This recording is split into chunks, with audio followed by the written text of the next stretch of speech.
Estimada Alicia, yo quedo, ya, gracias. Quedo atenta, le decía, para que inicie la grabación, pero ya creo que ya hemos iniciado. ¿Cómo están todos? Muy buenas noches, mucho gusto. Vamos a tener dos sesiones para abordar todo lo que corresponde a este módulo. Vamos a tener una sesión de 2 horas el día de hoy, de 7 a 9, mañana de 8:30 a 10:30. Por favor, sí, les voy a pedir, prever, es muy probable que el día de mañana, eh, es posible, vamos a tratar de que no sea así, pero es muy probable que el día de mañana necesitemos extender un poquito más. No lo vamos a hacer hoy porque, bueno, seguramente alguno de ustedes tiene ya sus actividades planificadas.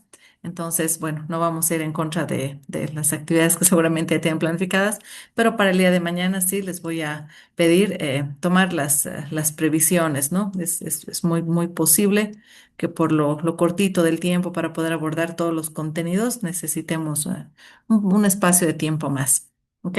Yo en este momento, espérenme un momentito, les voy a compartir acá pantalla porque quiero mostrarles lo que vamos a avanzar, lo que vamos a hacer. Un momento, no es este. Bueno, yo me imagino que ya se puede ver la pantallita, sí, lo que veo sí se puede ver. Bueno, tenemos acá ya el módulo, los datos de identificación del eje temático, ¿no? De qué es la administración pública, ¿no? Para que nosotros entenderlo, igual yo se los voy explicando a detalle. De hecho, vamos a ver desde una perspectiva hasta histórica cómo ha ido evolucionando el concepto de administración hasta que hemos llegado a lo que hoy día es la administración pública, ¿no? Pero ¿qué es lo que queremos hacer en esta materia? Que eso sí es importante que ustedes lo sepan, que ustedes, todos los conceptos relacionados a la administración pública, que la administración pública tiene que ver con cómo se administra básicamente el Estado y todas las instancias que tienen que ver con el Estado, como las alcaldías, gobernaciones, ¿no? Todas aquellas, cómo se están administrando. Entonces ya, al saber que existe el concepto separado de administración pública, vamos a tener nosotros también, de cierta manera, claro, que no se administrará de la misma manera que se administra la empresa privada, ¿verdad? Entonces, ahí tiene otro tipo de características y tiene otra normativa que la va a abordar también, ¿no? Se aborda con una normativa diferente, con principios diferentes, ¿no? Entonces, eso es importante entenderlo, ¿no? Entonces, nosotros entendiendo correctamente cuáles son los conceptos básicos de la administración pública, nosotros de mejor manera también vamos a poder entender cuál es el funcionamiento del aparato estatal que tenemos hoy en día, ¿no? Y bueno, entre los contenidos mínimos es esto, ¿no? La introducción, objetivo, que establece la Constitución Política del Estado, lo que es el ámbito democrático, quienes participan en la administración pública, aspectos vinculados, campo colateral de la Constitución Política del Estado y lo que es el sector público. Todo esto nosotros lo vamos a ir viendo de manera un poquito más ordenada que como está presentada en el contenido, pero básicamente, ¿qué nos dice? Cuando hablamos de la Constitución Política del Estado, estamos hablando de la parte normativa. Debemos entender la parte normativa. De hecho, todo lo que yo les voy a ir explicando, cómo se trata del sector público, está escrito. Cómo se administra, está escrito, ¿no? Tiene criterios, principios que ya están escritos en la normativa, ¿no?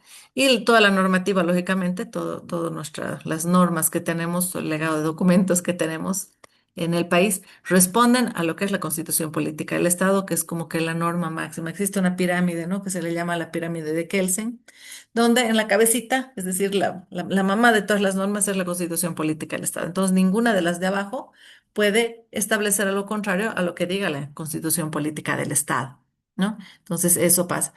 También, como vemos aquí, dice participantes de la administración pública y nosotros vamos a ver quiénes son los actores, ¿no? Es decir, quiénes van a ser los sujetos que nosotros vamos a abordar, vamos a analizar dentro de lo que es la administración pública, cuáles van a ser las funciones que van a tener cada uno de ellos, cuáles van a ser las competencias, que también es otro concepto que nosotros debemos entender, ¿no? Que no siempre es igual a funciones, competencias, se van manejando con terminología diferente cuando estamos hablando del ámbito público. Vamos a tener además un foro que va a ser un foro motivacional, ¿no? Que va a valer nota, esta es una de nuestras actividades, ¿no? Donde vamos a tener unas preguntas a debatir. Por favor, les voy a pedir, lean con detalle la parte de los criterios, bueno, y lo que pide, ¿no? Vamos a tratar de ser ordenados en responder el forito. Y esto que pide, sí, lo voy a revisar yo a detalle al momento que esté evaluando. Entonces vamos a tener un foro, vamos a tener una tarea número 1, que es básicamente la elaboración cita de un mapa mental, ¿ya? En esta elaboración del mapa mental, Les voy a dar sobre la ley SAFCO, que básicamente es una ley súper importante para que nos habla sobre lo que son los principios de la administración pública y sobre nosotros tenemos en Bolivia unos sistemas, ¿no? Subsistemas de la administración pública. Entonces yo voy a pedirles en este mapita mental que ustedes me vayan desarrollando los subsistemas. Y lean bien, por favor, acá, en la partecita también de los criterios, los requisitos. Un mapa mental, sí, es un tipo de organizador gráfico, es un tipo de organizador gráfico, pero no es cualquier organizador gráfico. Uno no puede hacer cualquier organizador gráfico y decir que es un mapa mental. Un mapa mental, para que esté bien hecho, tiene que cumplir con algunos requisitos, y se los prefiero decir acá, que esté grabadito todo. Y entre los requisitos que debe tener un mapa mental es que tiene que ser amplio, ¿no? Un mapa mental no puede ser el concepto central y una ramita para arriba explicada y con mucho texto. Un mapa mental diseñado de manera correcta tiene que cumplir con algunos requisitos. Uno de los requisitos con los que tiene que cumplir un buen mapa mental es que tiene que tener muy poco texto, ¿no? Entre enlace y enlace tiene que haber muy poquito texto, no sé, 4 palabras, 3 palabras, a veces una, incluso dos. Nos tiene que ser el texto muy chiquito. Entonces yo no puedo agarrar párrafos completos y pegarlos en un mapa mental o una oración completa y pegarla. No, ese no es un mapa mental bien hecho. Entonces tienen que ser el texto muy chiquitito, unas 4 palabras, no más de eso. Tiene que también para poder ser grande, tiene que tener unas 4 o 5 niveles, es decir, palabra uno, flechita, palabra dos, o grupito pequeño de palabras dos, palabras tres, palabras cuatro. Entonces, esa amplitud debería tener un mapa mental diseñado de manera correcta, ¿no? Entonces, yo esos criterios los voy a tomar en cuenta. De hecho, se los estoy poniendo acá las recomendaciones, ¿no? Poco texto en cada uno de los nodos de las ramas. Y cuando hablo de poco texto, les estoy estableciendo aquí cuánto es poco texto.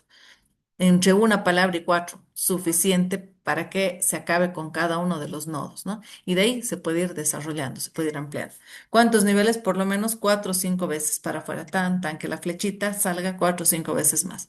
Aquí hay una herramienta que yo uso para hacer mapas mentales que les pongo como sugerida, pero ustedes pueden hacerlo con la herramienta que quieran.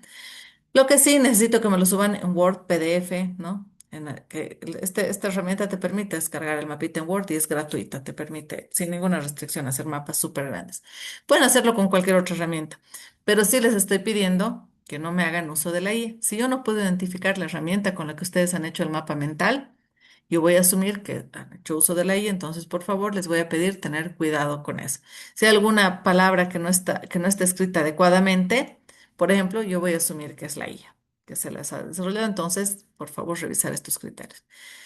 La siguiente y la última tarea que nosotros vamos a hacer es la tareita número 2, que va a ser un pequeño ensayo, un ensayo cortito, de 1000 a 1200 palabras, no más, no se puede exceder, donde vamos a hacer un diagnóstico de la gestión pública del municipio al cual nosotros pertenezcamos, ¿no? Entonces y aquí tenemos que identificar, perdón, aquí sí no sé qué he apretado hace un ratito, que se me modificó esto, por lo menos 4 problemas estructurales, es decir, 4 problemas súper importantes que tengan que ver con la misma estructura de esa institución que estamos nosotros analizando, ¿no? Y una propuestita que nosotros pongamos para cada uno de esos problemas que identifiquemos de cómo se podría solucionar, ¿ya? Entonces, eso es lo que nosotros vamos al- a desarrollar, a llevar adelante, ¿no? Y aquí está la revaluación, que no la voy a explicar porque estoy segura que no vamos a llegar a eso. ¿Está levantando alguien la manito? ¿Tiene la palabra, por favor?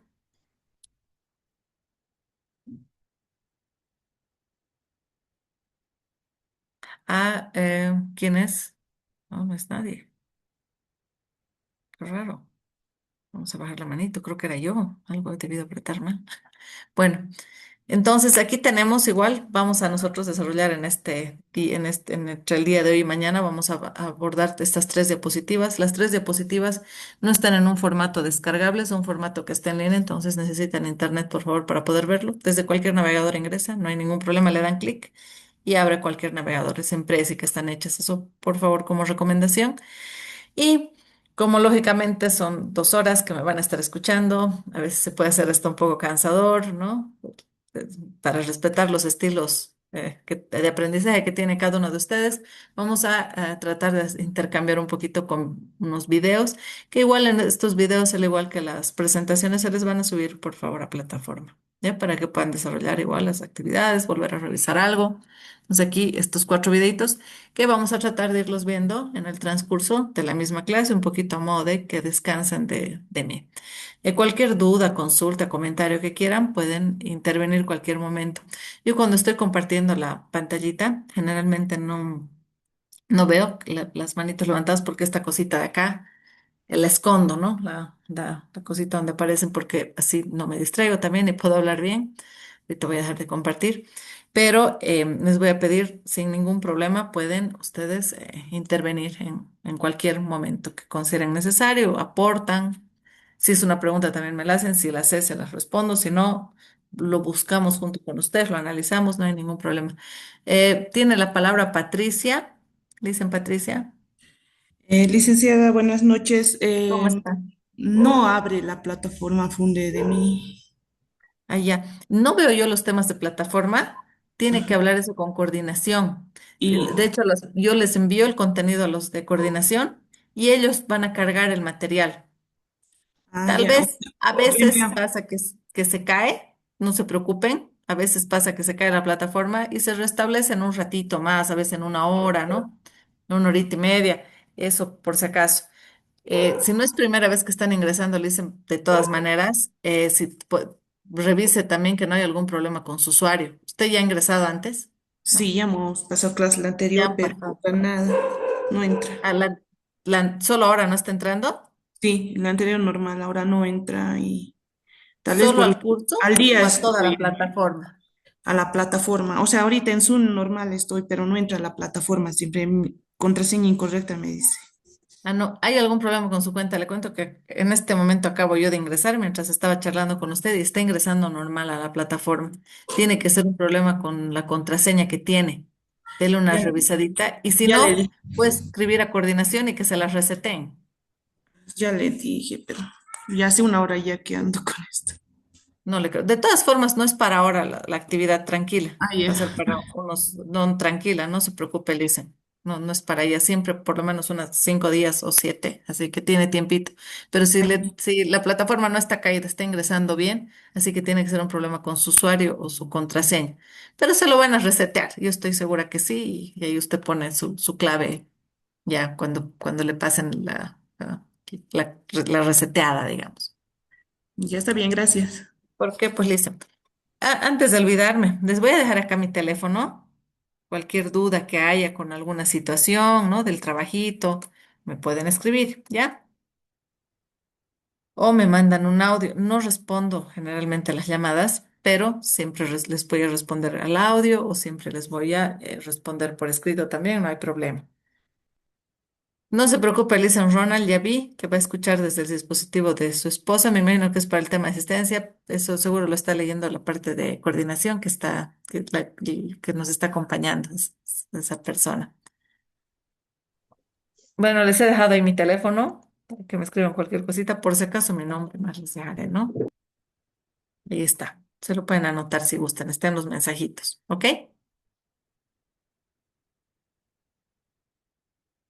Bueno. Vamos a ir un poquito charlando. Antes de compartirles la diapositiva, yo quiero hablarles un poquito de lo que es la administración pública, ¿no? Que la administración pública nace históricamente, ¿cómo? Nace a partir de una necesidad que se genera, ¿no?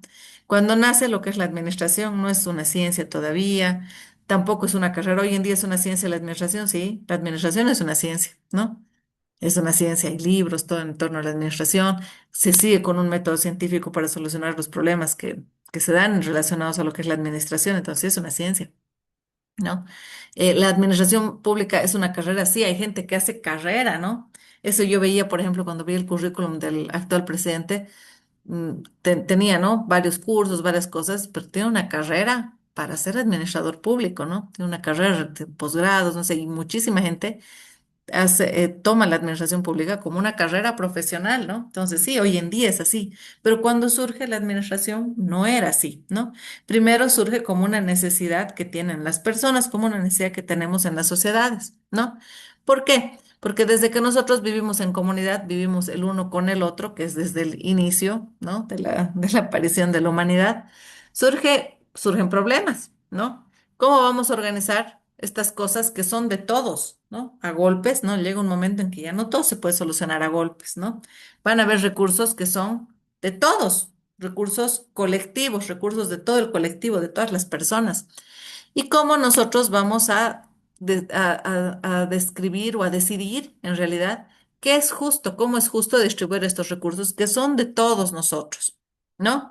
Entonces, ¿cómo vamos a tomar decisiones que sean justas para todos? ¿Y cómo vamos a hacer además que esas decisiones vaya alguien y diga, ay, que me importa lo que dijeron y las incumpla? Entonces, ¿cómo vamos a hacer para que todos cumplan además estas decisiones que hemos tomado de manera común para organizar estos recursos? Siempre han habido recursos que son escasos en las sociedades, ¿no? Claro que cada vez van aumentando los recursos escasos, ¿no? Hoy en día un recurso escaso puede ser, quién sabe, a nivel mundial el agua, ¿no? Hace años atrás, para nosotros era inconcebible pensar que alguien, ¿cómo nos va a venir alguien a vender agua? Y nadie va a comprar. ¿Quién te va a comprar agua? ¿No? Se ven cosas locas, ¿no? Hasta en algunos países botellitas donde hay aire puro, ¿no? Ese tipo de cosas. Entonces, las necesidades van a ir creciendo. A medida que los recursos se hacen más escasos, esas necesidades de administrar, de cómo administrar esos recursos que son escasos, van naciendo, ¿no? Van naciendo. No solamente el agua, ¿no? Hoy en día será el agua, antes no era los alimentos, ¿no? Los alimentos es algo por lo que seguramente todos luchan, ¿no? Las tierras, ¿no? En la época feudal, ¿no? Los señores feudales luchaban por tierras, ¿no? Muchas otras y muchas. Entonces, todo esto hay de alguna manera que administrarlo. Cómo se van a distribuir estas tierras de forma justa, ¿no? Los alimentos, cómo el agua. Incluso, ¿cómo voy a cobrar impuestos de manera justa? ¿No? ¿Cómo va a ser el trabajo? ¿Va a haber trabajo individual? Vamos a establecer en esta sociedad nosotros lo que es el trabajo colectivo. Entonces, la administración pública entendemos que es algo muy antiguo, ¿no? Tan antiguo como la misma existencia del Estado. Y el Estado tendrá mucha antigüedad, sí, el Estado es tan antiguo como las civilizaciones más primitivas, ¿no? Cuando nosotros veíamos ya que había un rey, ya existía en ese momento un Estado como tal, ¿no? En las primeras civilizaciones ya teníamos, alguien tenía que estar a cargo y ese era el rey, ese era el presidente, el algo, ¿no? Dependiendo de la civilización, se iba llamando cosas diferentes, ¿no? Entonces, ustedes, para nosotros como estudiantes, necesitamos saber que la administración pública es así de antigua y es así de necesaria, ¿no? Pero no es eterna, ¿no? Hoy en día la administración no es lo mismo que era en aquellas civilizaciones antiguas, ¿no? Va a ir cambiando entonces la administración pública según el tipo de estado, según la sociedad, incluso según cómo históricamente cada uno de los países haya avanzado, se va a ir modificando la administración pública, ¿no? Tenemos nosotros registros de qué pasaba en las civilizaciones antiguas. Existen registros muy antiguos, ¿no? Por ejemplo, en la civilización de Mesopotámica, ¿no? Muchísimo antes de Cristo. ¿Qué pasaba? Tenemos ahí los primeros registros de que se administraba algo, ¿no? Habían tablillas de arcillas, ¿no? Que nos decían que ya se cobraban impuestos. ¿Cómo cobras impuestos si no estás haciendo administración pública? Es administración pública, ¿no? De cuánto producían, porque el tema alimentario era algo que los estados tenían que asegurarse que exista para las épocas de sequía, en las épocas que no llovía, ¿no? Entonces sabían, se administraba cómo se iban a distribuir esos productos agrícolas, ¿no? Cómo iban a producir y también cómo se van a dividir entre las personas. Se establecía también en esas tablillas que existía un trabajo, sí, pero no como hoy día que es voluntario, entre comillas, ¿no? Sino que existía lo que era el trabajo obligatorio, ¿no? De hecho, muchos de los entes de estas antiguas civilizaciones que estaban ligadas a lo que es la administración del Estado eran entes como estaba muy ligado a lo religioso para poder controlar a la mayoría de la población. Entonces, este control se lo hacía a través de la espiritualidad, ¿no? De la religión. Entonces, muchas veces la religión es la que ejercía estas funciones administrativas en algunas de estas culturas antiguas, ¿no? Entonces, no solamente era el estado donde estaba el palacio, el rey, sino también ejercía la parte administrativa estas entidades o estos grupos religiosos, ¿no? Y lógicamente, sin ir muy lejos, ¿quiénes escribían todo esto? Todo lo que pasaba, cómo se administraba, cuánto eran los impuestos. Esos también eran servidores públicos, ¿no? Alguien les estaba seguramente dando, o su organización era lo que le tocaba a alguien hacer, pero no dejaba de ser una función pública, administrativa pública, porque al escribir eso, estaba dejando por escrito algo que habían acordado y algo que tienen que cumplir todos, algo que tienen que cumplir todas las personas que forman parte de ese Estado, ¿no?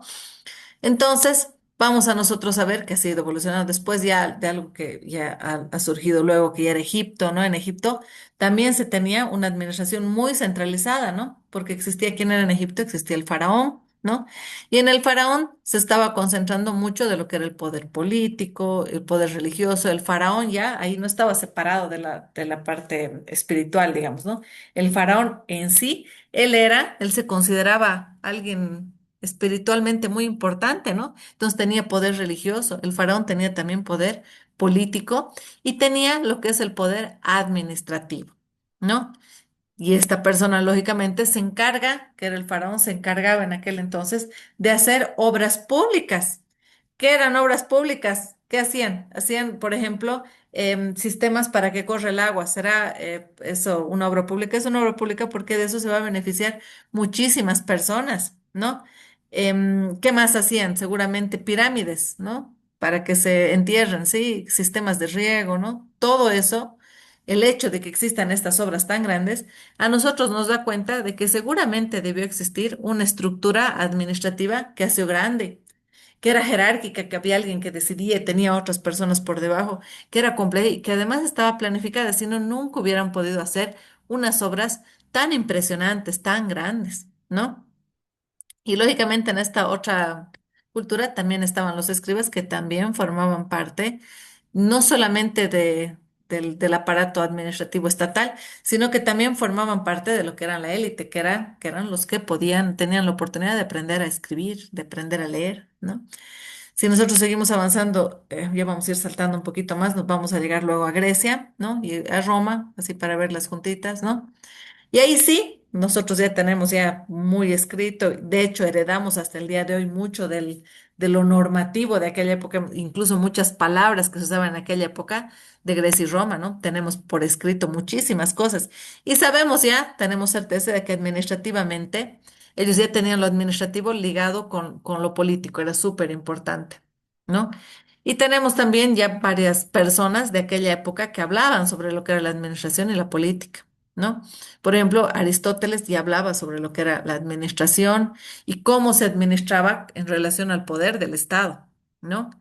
Y este señor Aristóteles, ¿no?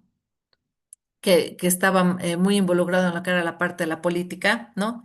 Deja para Roma una herencia súper importante que es el surgimiento de lo que es el derecho, ¿no? Entonces Roma, a partir del surgimiento del derecho, empieza a desarrollar lo que son los funcionarios públicos, las normas escritas, lo que son, a lo que es muy importante hoy en día para nosotros, las jurisdicciones territoriales, divide, esto que es todo el país, lo divide en partecitas más pequeñas para poder administrarlas mejor, ¿no?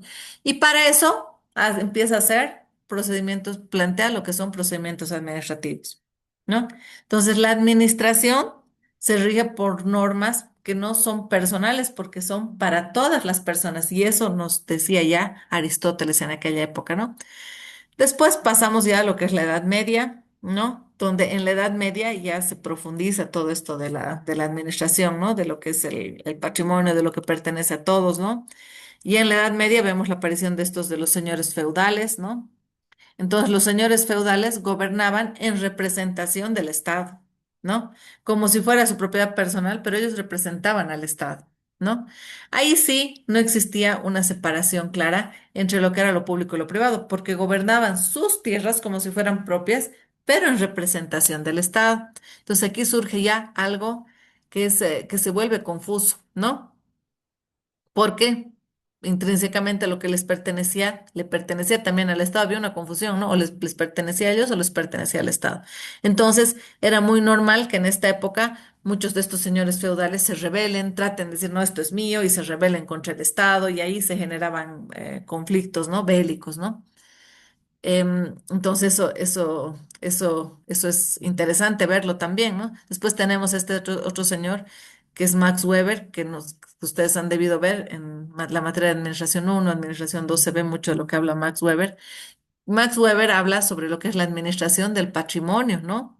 Entonces habla sobre lo que es el clientelismo, que lo hemos vivido aquí en Bolivia, en la época de los varones, ¿no? Del estaño, de la plata, ¿no? Habla sobre lo que son las lealtades personales, si son buenas, no son buenas, sobre todas esas cosas que se dan cuando se ejerce la actividad de la administración, ¿no? Después ya que pasa esta época feudal, surge lo que es, empieza a surgir lo que es el Estado moderno, ¿no? Porque cae el feudalismo, ¿no? Y surge una nueva corriente económica que es el capitalismo. Entonces el mundo funciona bajo las reglas, bajo las normas del liberalismo, del capitalismo, ¿no? Entonces se forman estados que son naciones, ¿no? Muchos ya se ponen a analizar esos estados-naciones. Ahí ya tenemos y de muchos de estos seguramente ya han escuchado hablar, tal vez en otras materias, o alguien lo ha leído porque le pareció interesante nada más, porque sí, son obras bien famosas. Por ejemplo, tenemos de ahí Nicolás Maquiavelo, que nos habla sobre también cómo se administraba a partir de este momento, que escribe una obra que se llama El Príncipe, ¿no? Como les digo, muchos lo han debido leer, y nos describe cómo debería ser esta persona ideal, cómo debería esta persona administrar su país, ¿no? Sus tierras, ¿no? Entonces, analiza lo que es el poder, cómo se administra con este poder, desde una forma muy realista para aquel entonces, ¿no? Él decía que para poder gobernar eficazmente este príncipe, digamos, necesitaba que exista una estructura administrativa que sea bien diseñada, ¿no? Para que haya orden, para que el Estado sea estable. Después tenemos también otro librito que es bien interesante, que es el Leviatán, que lo escribe ya este señor Thomas Hobbes, que incluso para economía este es un representante súper importante, Thomas Hobbes. Y nos dice Hobbes que el Estado es necesaria la existencia del Estado, que si no existiera un Estado, ¿no? Que pueda administrar lo que les pertenece a todos, que pueda poner las normativas y todo aquello, que la sociedad sería una locura, que habría caos por todas partes, ¿no? Entonces nos dice, un Estado tiene que ser fuerte y para poder ser fuerte necesita que la administración esté debidamente organizada. Es decir, para que el Estado sea capaz de poder imponer normas y para garantizar de manera que pueda ser coercitivo, es decir, para garantizar que obedezcan a esas normas de alguna manera. Generalmente para eso están, por ejemplo, la policía, los militares, ¿no? Para ejercer una fuerza coercitiva, para obligar a que se cumpla lo que está mandado, ¿no? Lo que dice la ley, lo que dice la norma, y que eso va a garantizar que exista una administración pública buena, digamos, ¿no? Que se administre bien las cosas del Estado. Después llegamos ya a lo que es la Revolución Francesa, ahí ya surge la administración pública moderna, ¿no? Y aquí ya se empieza a hablar de los principios, ¿no? Antes la administración pública podía ser cualquier cosa, pero podía ser que las personas no tengan igualdad ante la ley, él porque tiene más dinero, él porque tiene es de buena familia, él porque es hijo del rey. Pues no era las mismas leyes no eran para todos. En cambio, la administración pública moderna nos dice ya las leyes son para todos. Todos tenemos igualdad ante la ley. Entonces, la administración pública moderna nos habla mucho sobre lo que es la soberanía del pueblo, ¿no? La soberanía popular, se le dice, ¿no?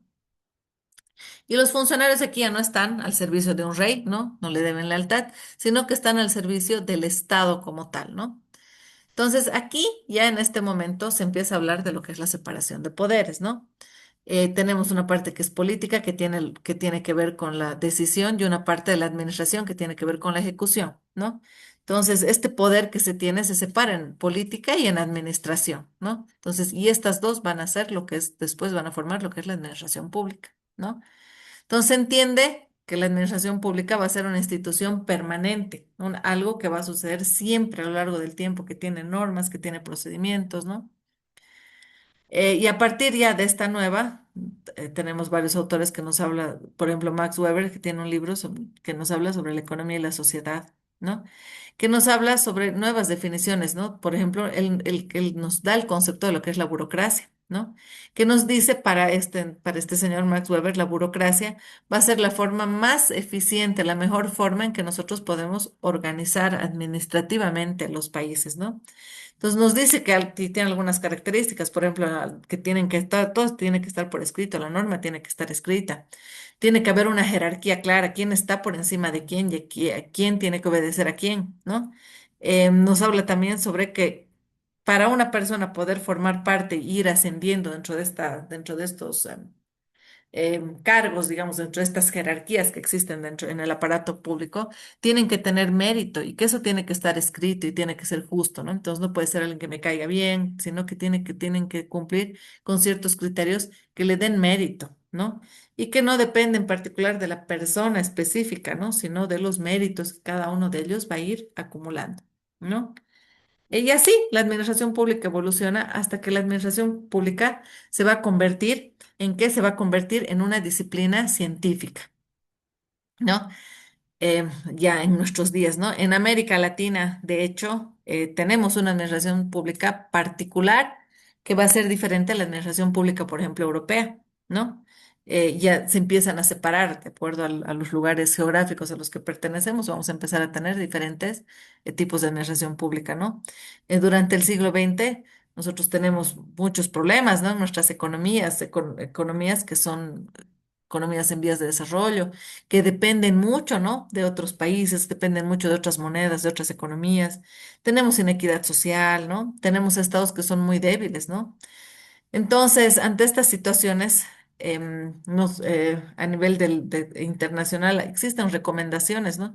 Y las recomendaciones que nos dan los organismos internacionales, por ejemplo, para darnos créditos y ese tipo de cosas, tienen que ver con lo que es la administración pública, con lo que es, nos dicen, ustedes van a crecer, van a dejar de ser economías débiles, van a empezar a ser economías fuertes a partir de qué, de que existan correctas planificaciones estatales, de que existan empresas públicas correctamente administradas, ¿no? Y de que se defina claramente hasta dónde llega la intervención económica que hacen los países a los mercados, ¿no? O al libre mercado, dependiendo de qué tipo de economía estamos, ¿no? Entonces, esto hace, muchísimo de esto hace que nosotros como países vayamos tomando también diferentes rumbos, vayamos tomando diferentes decisiones, diferentes formas, decisiones de qué manera vamos a administrar, ¿no? En Bolivia hemos sufrido también varias modificaciones, varias cosas mientras ha ido el mundo evolucionando, ¿no? Les voy a compartir ya pantallita, por favor. Creo que como introducción tenemos bastante ya claro todo, un cachito. Un ratito, un ratito.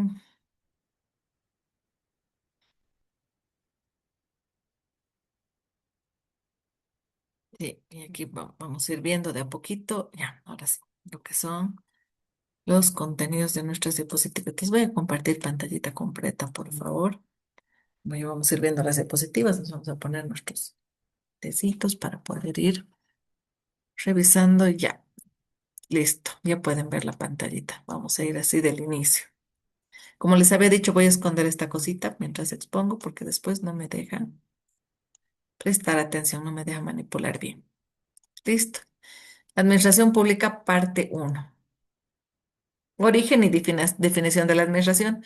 Yo ya les he dicho un poquito que la historia, cómo ha ido evolucionando, que sí está muy bien, era importante que lo entendamos para saber por qué hemos llegado al día de hoy, ¿no? Pero administración, desde su origen en el latín, proviene de una palabra que es administrare, que significa servir a. Entonces, administrar tiene que ver con una acción de servicio al otro, de hacer cosas por el otro. ¿No? Y es una actividad administrar, solo administrar, no administración pública, es una actividad humana que puede tener fines individuales. Yo administro para yo misma ver, gano esta cantidad de dinero y con esta cantidad de dinero yo puedo hacer esto y aquello. Eso es administrarse también, administrar mis propios recursos. Pero también se puede administrar lo colectivo. ¿Ah? Tenemos esta cancha, ¿cómo vamos a distribuir para que sea justo y todos podamos usar esta cancha deportiva, por ejemplo, ¿no? Y como ya les he mencionado, esto ha existido desde las organizaciones más antiguas hasta las más modernas, cazadores, imperios, como ya les decía, iglesias, ejércitos. Los ejércitos también se administraban, bueno, había una administración pública en torno al ejército, por ejemplo, en China, que era muy interesante, ¿no? Entonces, sí. Y Bolivia no es la excepción, ¿no? En el imperio incaico también se aplicaban principios administrativos, ¿no? Por eso, porque han llegado a ser civilizaciones muy, muy grandes, muy fuertes, ¿no? Y todos sabemos que el proceso administrativo como tal, para que se pueda administrar, hay un proceso administrativo y el proceso administrativo tiene diferentes etapas o diferentes momentos, ¿no? De manera general se dice que lo más básico, digamos, de lo que forma las etapas del proceso administrativo son estas cuatro, ¿no? Que es planificar, organizar, dirigir y controlar y después se vuelve a iniciar. Esto es el proceso administrativo básico. Nosotros vamos a analizar el proceso administrativo, sin embargo, pero dividido, digamos, en estas cinco fases, ¿ok? Primera de las fases, la planificación. ¿Qué tiene que ver con planificar? Planificar es decir, hoy escribir yo qué voy a hacer en el futuro. ¿Y para qué hago eso? ¿Para qué yo escribo hoy lo que voy a hacer en el futuro? Para que en el futuro los riesgos sean más chiquititos. Porque yo, escribiendo hoy lo que voy a hacer en el futuro, va a ser estarme poniendo en posibles situaciones, en posibles escenarios que me vayan a suceder en el futuro. Entonces, planificando uno, disminuye riesgos, ¿no?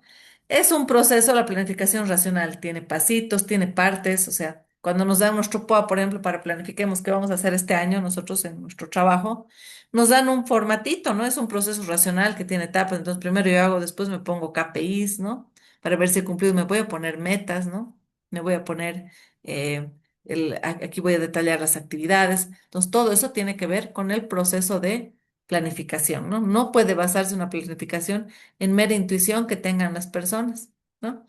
En Bolivia está respaldado lo que es la parte de planificación, sí, ¿no? Está respaldado y está respaldado en la Constitución Política del Estado, ¿no? En esos artículos que aquí mencionamos en esta parte. Siguiente, la programación. La programación tiene con especificar tareas, con qué recursos y qué plazos, qué tiempos voy a demorar para hacer esas actividades de mi planificación, ¿no? Entonces, esta, ya aquí en la programación, una vez acabe la programación, yo voy a tener completo mi plan, yo voy a tener completo mi programa, voy a tener completo mi proyecto, ¿no? Y todo esto, cómo se hacen los planes, programas y proyectos, para la normativa boliviana está establecido en la ley 1178, que es la ley SAFCO, que tenemos una tareita de esta, ¿no? Es necesario que para programar nosotros tengamos un respaldo que sea normativo, una justificación legal, ¿no? Y financiera previa también. O sea, hay que cumplir con lo legal y con lo financiero, ¿no? Siguiente a las etapas es la parte de la organización. ¿Con qué tiene que ver organizar? Con ordenar, con sistematizar los recursos para que se puedan cumplir los objetivos, ¿no? Esto incluye que haga una jerarquización funcional y estructural, que diga qué es más importante que qué es prioritario hacer y qué no es prioritario.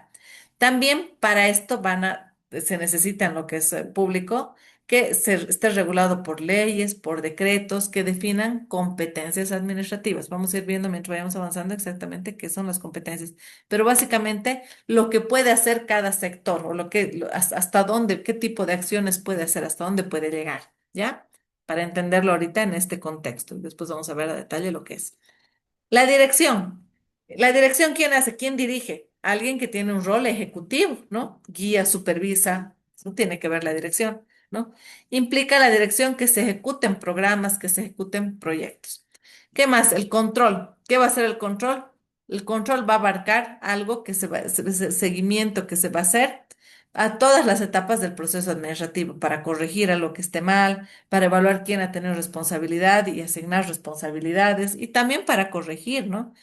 Todo lo que es el control va a abarcar tanto el control interno como un control que se va a hacer internamente, nos vamos a hacer entre nosotros, entre los que formamos parte de esta institución, como también por fuera. Va a haber otras instituciones por fuera llamadas también a hacer este tipo de controles, algunas veces incluso se les puede llamar auditorías, ¿no? Esto, la parte del control, lo vamos a ver presente en lo que es la ley SAFCO y lo que es la Constitución Política del Estado. En esas normas nosotros vamos a ver cómo se ejerce. Ahora, van a haber diferentes clases de administración, sí. Vamos a tener una administración que va a ser privada y la administración que va a ser pública. Se divide en dos. La privada tiene fines particulares. Entonces, la administración, para yo dirimir, digamos, cómo tengo que administrar mi propia empresa chiquitita, porque yo hago algo, hago tortas, no sé, hago lo que sea, yo voy a usar la normativa tiene que ver con la administración pública. No, van a ser normas diferentes, van a ser normas distintas. La administración pública va a administrar lo que tiene que ver con todos, lo que les pertenece a todos, que tiene fines colectivos. Entonces va a haber un derecho diferente, va a haber una normativa diferente que se va a aplicar de manera diferente para la administración pública y otra para la administración privada. La administración pública Entonces, va a tener también un derecho público y la administración privada va a tener unas normas de derecho privado, ¿no? Entonces, nos vamos a ir a lo que dice el Código Civil, a otro tipo de normativas, muy diferente a lo que va a ser la administración pública. Entonces, hay algo que puede estar mal hecho dentro de la función pública, que puede no considerarse malo o no estar normado tal vez siquiera, ni que necesite ser castigado, que forme parte de lo que es la administración privada. Entonces, hay que tener mucho cuidado, ¿no? Vamos a ver aquí relacionado a las funciones públicas, ¿no? Lo que es la separación de poderes. Ya nos hablaba antes cómo se separaba dentro de lo que son las funciones públicas, cómo se hacía la separación de poderes, nos hablaba Montesquieu, ¿no? ¿Y qué nos dice Montesquieu sobre la separación de poderes, que es el primero que nos habla de esto, ¿no? Nos dice Montesquieu que el poder no puede estar en una sola persona, digamos, en el rey, no puede estar concentrado, que para que esté correctamente administrado el poder hay que separarlo en tres funciones. ¿No? Lo que es la función legislativa, lo que es la función jurisdiccional y lo que es la función administrativa. Que el poder forma, las tres son parte del poder, pero que hay que separarlo. ¿Qué de esto del poder tiene que ver con lo legislativo? ¿Qué tiene que ver con lo jurisdiccional y qué con lo administrativo? ¿Para qué? Para que eso se maneje de manera separada, para que no exista un abuso de poder por parte de una sola persona que esté en ese momento de presidente, rey, de lo que sea, ¿no?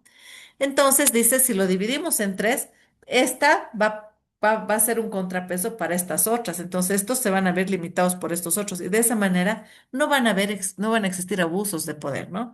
Y en Bolivia, la última constitución política del Estado que nosotros tenemos aprobadas, hay un artículo, ¿no? Donde se ratifica, donde se dice, sí, es importante que exista esta separación de poderes, ¿no?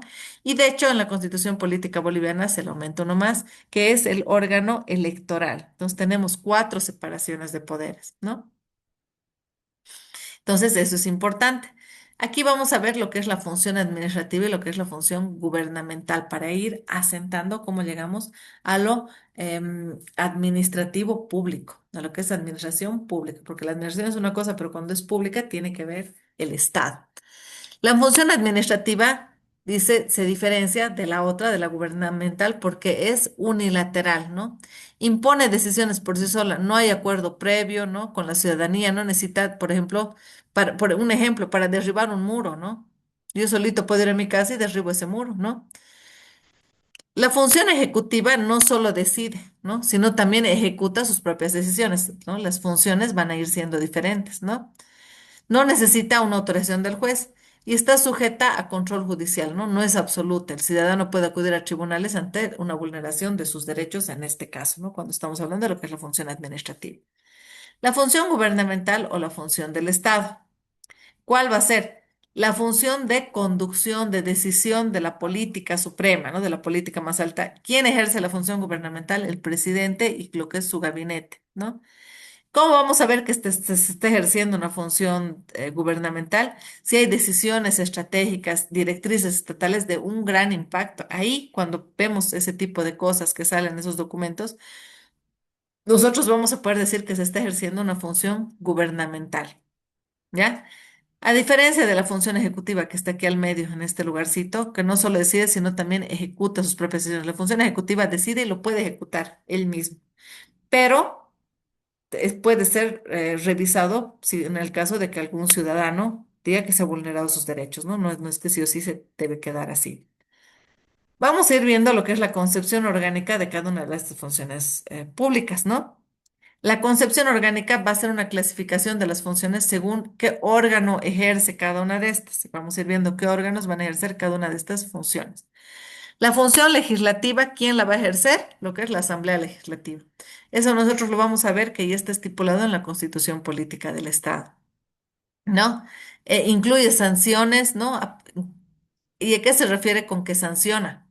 Sanciona no significa que castiga la función legislativa, sino que aprueba, ¿no? Sanciona leyes, es decir, las aprueba las leyes, ¿no? Hace nombramientos también la función legislativa o esta Asamblea Legislativa, ¿no? ¿Qué hace, por ejemplo? ¿A quiénes va a nombrar? Va a decir quién es el defensor del pueblo, por ejemplo. Va a hacer también control fiscal. ¿A quién? A lo que es otro órgano, que es el órgano ejecutivo, ¿no? Básicamente la función legislativa aquí, en esta Asamblea Legislativa, lo que se va a crear es derecho. Se van a crear normas, leyes, proyectos de leyes, ese tipo de cosas. Se va a crear aquí todo lo que es la normativa bajo la cual va a funcionar el Estado. La función jurisdiccional. Van a hacer todas esas actividades que van a ir emanando del órgano judicial. Y en lo judicial tenemos varios tipos de justicias, ¿no? Tenemos la justicia ordinaria, que es la que abarca a todos, la agroambiental, que es para temas agroambientales, la constitucional, que va a ver todo lo que tiene que ver con el incumplimiento de lo que establece la Constitución Política del Estado. Vamos a tener también esa justicia que es de los pueblos indígenas originarios campesinos, los IO, que eso significa esto, ¿no? Vamos a tener también todos esos tipos de justicias, ¿no? Que están reconocidas, incluso esta de los pueblos indígenas originarios campesinos está reconocido por la Constitución Política del Estado, ¿no? Aquí vamos a ver que se van a emanar que sentencias, fallos, inclusive la función jurisdiccional tiene que ver con nombrar quiénes van a ser jueces, ¿no? Incluye funciones administrativas, sí, van a incluir algunas funciones administrativas, pero que se realizan específicamente por el órgano judicial, ¿no? Como estas acciones administrativas, ¿no? Que se realizan en los órganos, que realizan los órganos judiciales, tienen que ver con cómo se van a gestionar los recursos que tienen ellos. Listo, vamos a ver ahora lo que es la función administrativa. ¿Quién cumple o quién ejerce la función administrativa? El órgano ejecutivo, ¿no? ¿Y quiénes van a formar parte del órgano ejecutivo? Lo más alto, ¿no? Del Estado, el presidente, los ministros que el mismo presidente elegido, ¿no? Por ejemplo, ¿qué actividades van a ser realizadas por este órgano ejecutivo o entidades bajo su supervisión que van a ser quiénes? Todas esas actividades, alcaldías, viceministerios, gobernaciones, sí, también esas, ¿no? Ahora, los funcionarios no solo son presidente ministros, sino universidades públicas también van a hacer función administrativa, porque las universidades públicas van a ejercer el rol de administrar, ¿verdad? Sí. Los órganos electorales también. Va a haber una parte administrativa dentro del órgano electoral, ¿no? Va a haber una convocatoria, por ejemplo, para cosas logística, electoral y todo eso tiene que ver con administrar. Entonces, el órgano electoral, incluso el proceso de votación lo administra. Y ahí se está ejerciendo la función administrativa. Todas las que ejerzan estos órganos que hemos dicho va a ser parte de lo que es la función administrativa, ¿no? ¿Qué más? La concepción material de las funciones públicas, ¿no? Esta concepción material de lo que son las funciones públicas, ¿de qué nos va a hablar? Del contenido o de la naturaleza que tienen estas actividades públicas. Vamos a tener una función legislativa, jurisdiccional y administrativa. La función legislativa son las normas generales, ¿no? Que tienen las leyes, por ejemplo, tenemos la constitución política en la pirámide de Kelsen y debajito tenemos las leyes, debajo los reglamentos y así. Entonces, las leyes son una norma de un rango muy alto, está justo después de la constitución política del Estado. La función jurisdiccional. ¿Qué va a hacer la función jurisdiccional? Va a resolver conflictos que existan, ¿no? Va a aplicar el derecho en algunos casos concretos donde hayan conflictos. La función administrativa, ¿qué va a hacer? Van a tener actividades que van a servir para cumplir los fines del Estado, ¿no? Servicios, que es donde se vayan ejecutando leyes y ese tipo de cosas, ¿no? Entonces, eso. ¿Qué más? La concepción jurídica de las funciones. Y aquí, para que ya no nos aburramos un ratito, vamos a intercalar con un videíto.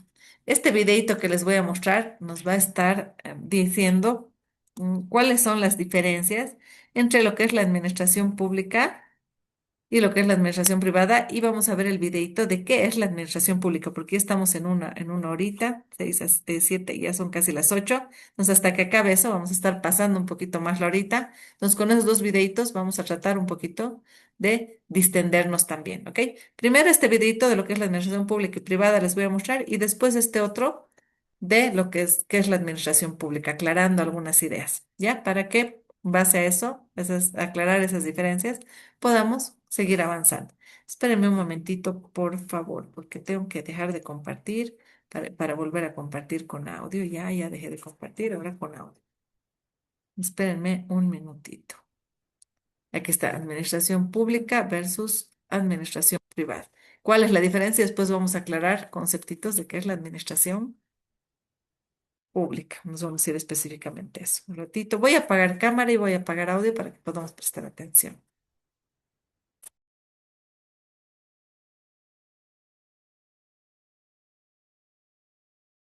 La administración pública y la administración privada son especialidades de la administración.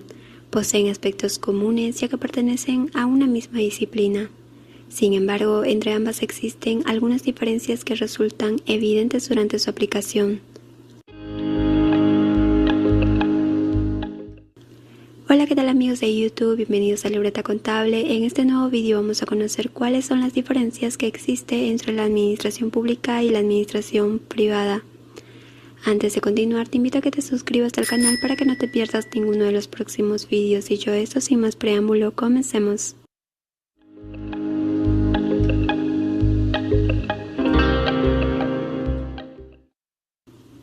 La administración es una sola, ya sea en el ámbito privado como en el público.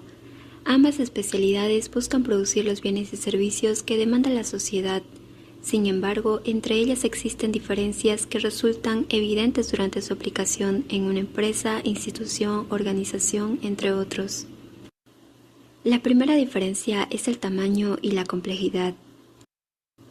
La diversidad de actividades que componen las estructuras y organizaciones públicas muchas veces dificulta la toma de decisiones y la coordinación entre sus diferentes colaboradores. Existe también un mando múltiple ejercido por diferentes personas y grupos que toman liderazgo y que actúan a través de funciones, directas o indirectas, en las decisiones legislativas y ejecutivas. A comparación del sector privado, la presión de grupos sociales, políticos, empresariales, entre otros, son de mayor magnitud y variedad en el sector público que en el sector privado. Otra diferencia es la naturaleza y carácter de la administración. A diferencia de la administración privada, la administración pública tiene como caracteres distintivos la amplitud del radio de acción y el contenido político de los actos efectuados. De hecho, la medida de responsabilidad es mayor y más determinada en la administración pública, ya que involucra bienes del Estado y afecta a la comunidad en general. Otra diferencia son los fines de lucro que existe en la administración privada. A diferencia de la administración pública, que busca el servicio a la comunidad, la administración privada tiene un incentivo monetario, es decir, que busca la utilidad monetaria en sus negocios y proyecciones, acción que es inaplicable en la administración pública. Otra diferencia es la rigidez de las leyes y reglamentos en la administración pública. En la administración pública, a diferencia de la administración privada, existe una mayor rigidez legal y reglamentaria para garantizar un sistema democrático de gobierno. Esto quiere decir que la práctica administrativa pública es mecánica y fuertemente arraigada a los preceptos legales. Este sistema tiene por finalidad favorecer el interés de las mayorías.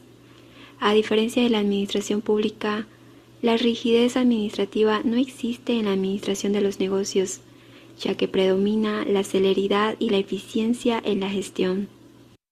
Otra diferencia es la eficiencia en la administración privada. En la administración privada, la aplicación de los principios y sus propias realizaciones se logran con mayor dinámica. Esta práctica la hace más eficiente a diferencia de la administración pública, donde el personal de trabajo carece de sentido de pertenencia, ya que está sometido a los cambios e influencias políticas. Estas condiciones de inseguridad en el trabajo desmotiva al personal, y esto se ve reflejado en la eficiencia del trabajo. Trabajar en condiciones de seguridad y satisfacción no solo produce mayor dinamismo y eficiencia, sino que también promueve el sentido de pertenencia del personal a la empresa. Una diferencia fundamental son los fines. La diferencia esencial que hay entre la administración pública y la administración privada radica básicamente en los fines de ambas organizaciones. La administración pública es un instrumento que el Estado, en el uso de sus facultades, aplica para satisfacer los intereses generales de la comunidad, a diferencia del interés individualista de la empresa, que utiliza la administración para fines de lucro. También existen las diferencias circunstanciales. Hay diferencias en las funciones, campos de actividad, tamaño de las organizaciones, propiedad, entre otros. Es así que se diferencian la administración pública y la administración privada en tamaño y complejidad, naturaleza y carácter, fines de lucro, rigidez de las leyes y reglamentos, eficiencia, la diferencia fundamental que son los fines y las diferencias circunstanciales. Espero que la información del vídeo te haya sido útil. Recuerda suscribirte para más contenido. Hasta la próxima.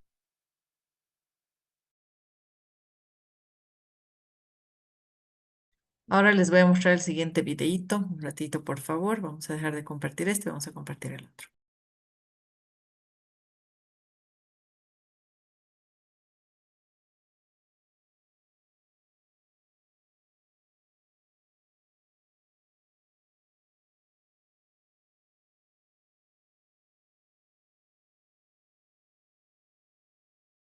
Y aquí está, este es el videíto sobre qué es administración pública para tenerlo bien clarito. Pero en un ratito voy a apagar audio, cámara, para que podamos ver. Luego seguimos con el ratito, por favor.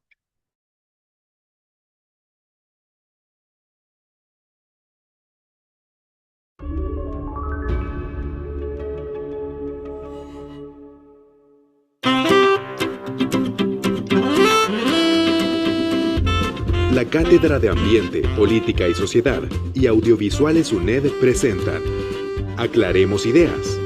¿Qué es la administración pública?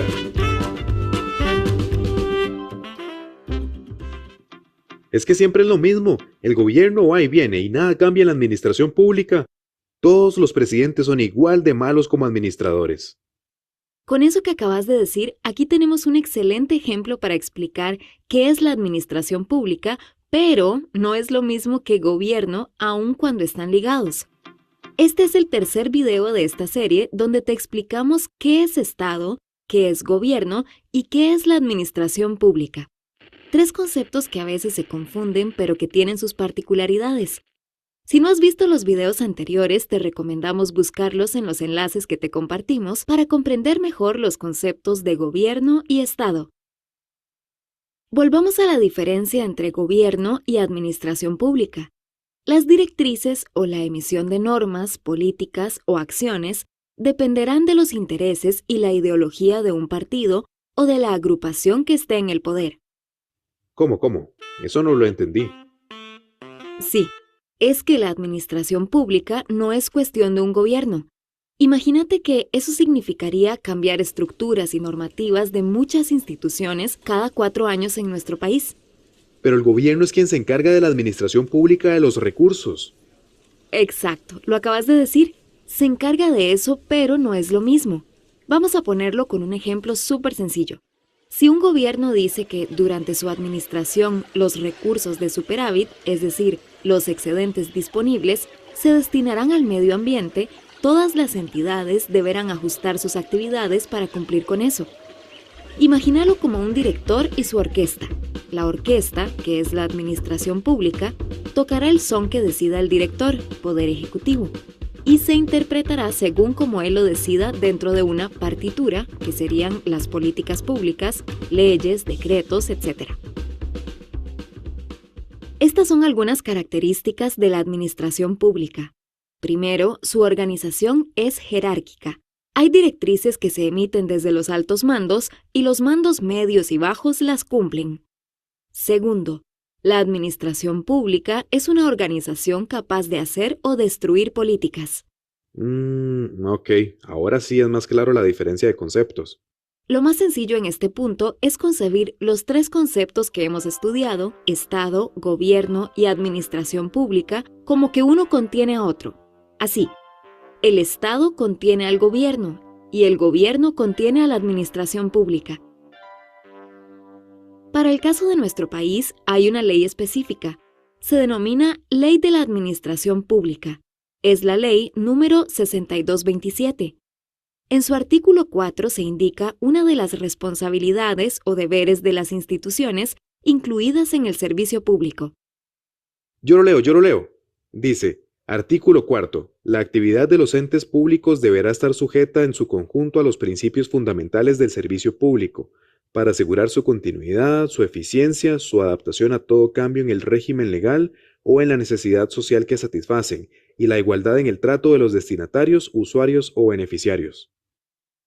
Eso sí, aunque mencionamos esta ley como referencia de un marco normativo existente en nuestro país, esta misma legislación establece la jerarquía de las fuentes de ordenamiento jurídico administrativo en Costa Rica. ¿Te acordás de la partitura de la orquesta que mencionamos? Bueno, en el artículo 6 de la Ley de Administración Pública se enlistan en este orden. A. La Constitución Política. B. Los tratados internacionales y las normas de la Comunidad Centroamericana. C. Las leyes y los demás actos con valor de ley. D. Los decretos del Poder Ejecutivo que reglamentan las leyes. E. Los demás reglamentos del Poder Ejecutivo, los estatutos y los reglamentos de los entes descentralizados. Y F. Las demás normas subordinadas a los reglamentos centrales y descentralizadas.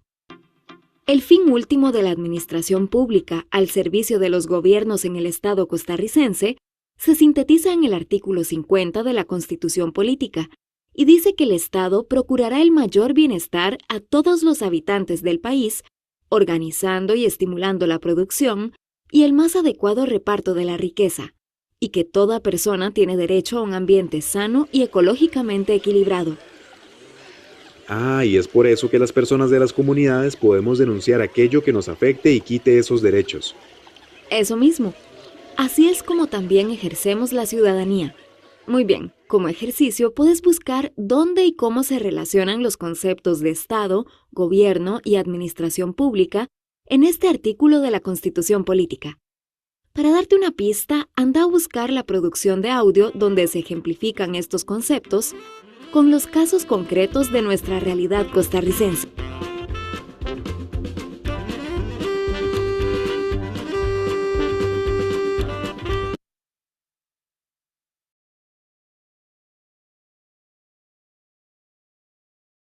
Listo. Este videito, si bien no es uno específicamente de Bolivia, con la Constitución de Bolivia, pero nos ayuda a tener clarito lo que es el concepto, que ese concepto, bueno, es como que a nivel de nuestra región, ¿no? Vamos a ver más adelante que sí hay unas diferencias, digamos, con lo que tiene que ver Europa, ¿no? O sea, en algunos detalles, en algunas corrientes, digámoslo así.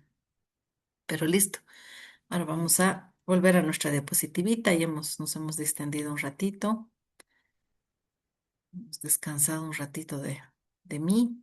Ya estamos listos para volver a iniciar. Vamos a compartir pantallita completa. Ya se puede ver. Sí, ya se puede ver. Vamos a minimizar esto. Listo, nos habíamos quedado acá, ¿no? En, en la concepción jurídica de las funciones públicas. Considera el procedimiento jurídico seguido en el acto público. Dice, eso tiene que ver con la concepción jurídica, es decir, las funciones públicas desde el punto de vista jurídico, cómo se las ve, a eso se refiere, cómo se van a ir ejerciendo cada una de las funciones, pero desde el punto de vista jurídico. Vamos a tener aquí una función legislativa. La función legislativa se va a ejercer, ¿cómo sabemos cómo se va a ejercer la función legislativa? Va a haber un procedimiento de elaboración y sanción de leyes. Entonces, sí, nosotros vamos a ver que los legislativos, los que ejercen la función legislativa, lo que van a hacer es elaborar y sancionar leyes. Cuando hablamos de sancionar, ya les expliqué hace un ratito, no nos estamos refiriendo a algo punitivo, a castigar. Nos estamos refiriendo a aprobar. A eso se le dice, ¿no? En lenguaje, digamos, de derecho. Sancionar leyes es aprobar las leyes. Entonces, van a elaborar y van a aprobar las leyes. La función jurisdiccional va a estar regida por el proceso jurisdiccional. Van a ser actos que van a estar ordenados, regulados, ¿no? Es decir, que todo va a estar respaldado en una norma, todo va a estar por escrito, ¿no? Aquí se va a aplicar el derecho para resolver conflictos de intereses o una situación jurídica dudosa.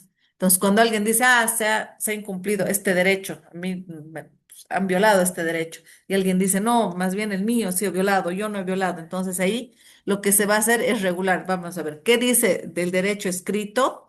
Yo voy a leer y así, con lo que está escrito en derecho, yo voy a resolver estos conflictos que son dudosos, ¿no? Que para él tiene la razón y para este otro él tiene la razón, ¿no? Se va a hacer también esto con las garantías del debido proceso. ¿Qué es el debido proceso? Porque esto lo vamos a ver mucho más adelante. El debido proceso van a ser todo el conjunto de los derechos y principios procesales, ¿no? las cosas se hacen así. Primero hay esta etapa, después esta etapa, después esta etapa. Esta tiene tanto tiempo, esta tanto tiempo, esta tanto tiempo, para que nadie vea violados sus derechos, para que todos tengamos también los tiempos correctos, los momentos correctos y lo tengamos claro de cómo podemos defendernos, ¿no? Eso es para evitar abusos de poder.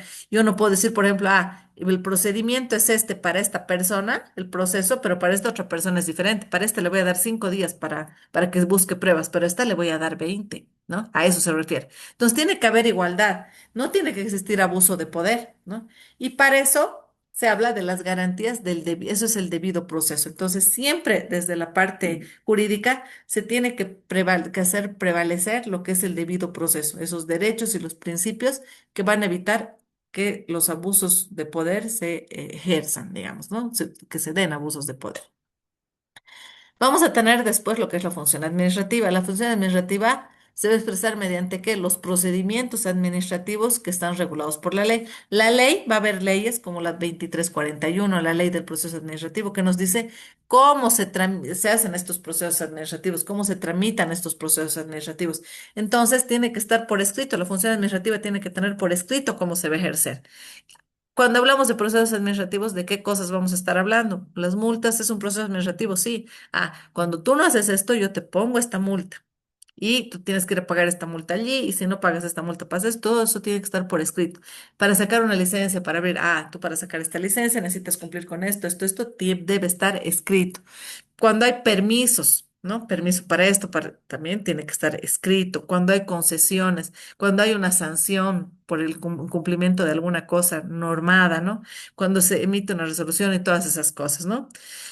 Se tiene que garantizar que la administración actúe bajo unos principios. ¿Cuáles son los principios, no? Esta función administrativa se tiene que dar bajo qué principios: transparencia, legalidad, eficiencia y respeto al derecho de las personas.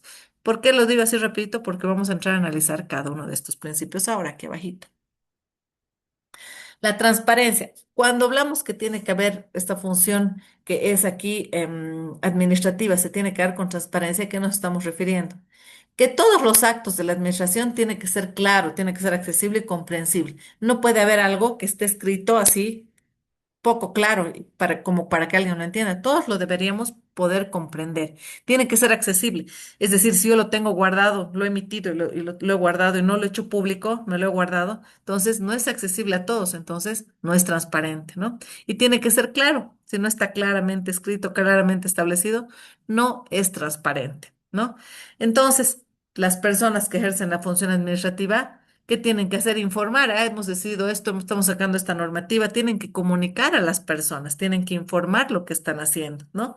Tienen que informar las decisiones que están tomando, tienen que decir qué se está haciendo con los recursos que ellos están administrando. Y nos tienen que decir también, producto de esto y esto que hemos hecho, estos son los resultados que nosotros hemos logrado, ¿no? Evidentemente van a haber excepciones, ¿no? A nivel del Estado, por ejemplo, hay algunos datos de seguridad nacional, claro, esos no pueden ser transparentes porque si tienen que ver con la seguridad del Estado, seguramente no los podré compartir a todas las personas, ¿no? Entonces sí van a haber sus salvedades, ¿no? Ejemplos de lo que es transparencia: que las licitaciones estén públicas, que yo tenga una página donde publique y todos los que quieran puedan presentarse. Es transparente, ¿no?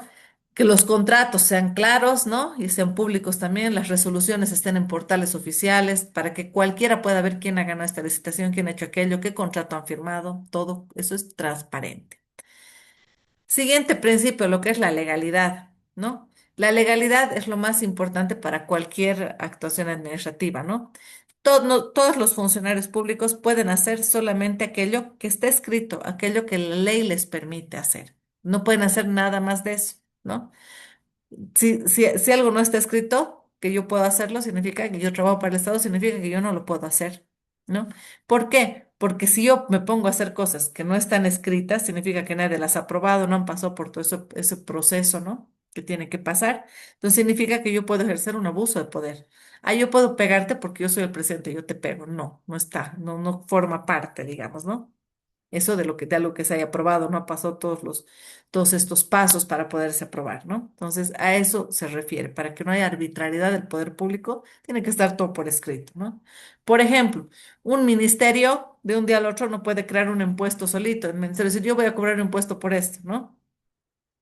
El ministerio necesita tener una ley que haya pasado por todo ese proceso, ¿no? Y pasó por todas las cámaras y todo el proceso que depende que sea, ¿no? Que corresponda. Y recién lo va a poder salir una ley que autorice que se cobre ese impuesto. Eso tiene que ver con ese es el principio de legalidad, ¿no? Para las acciones administrativas.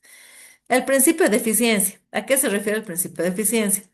Se refiere a que cuando nosotros estamos haciendo lo que es la actividad de la administración, tenemos que tratar de cumplir esa actividad, pero ahorrando lo más que se puede en dinero, usando la menor cantidad de personal disponible y en el menor tiempo posible. Es decir, yo no puedo malgastar, eso se refiere a la eficiencia. No puedo agarrar, malgastar, usar para algo que son así dos personas, usar 10 más dinero del necesario, ni tiempo, ¿no? No necesariamente es solo que se hagan las cosas rápido, ¿no? Sino que hay que hacerlas bien, de manera correcta, con un costo bajo de dinero y que sea en beneficio del ciudadano, ¿no? Si es así, va a ser en beneficio del ciudadano.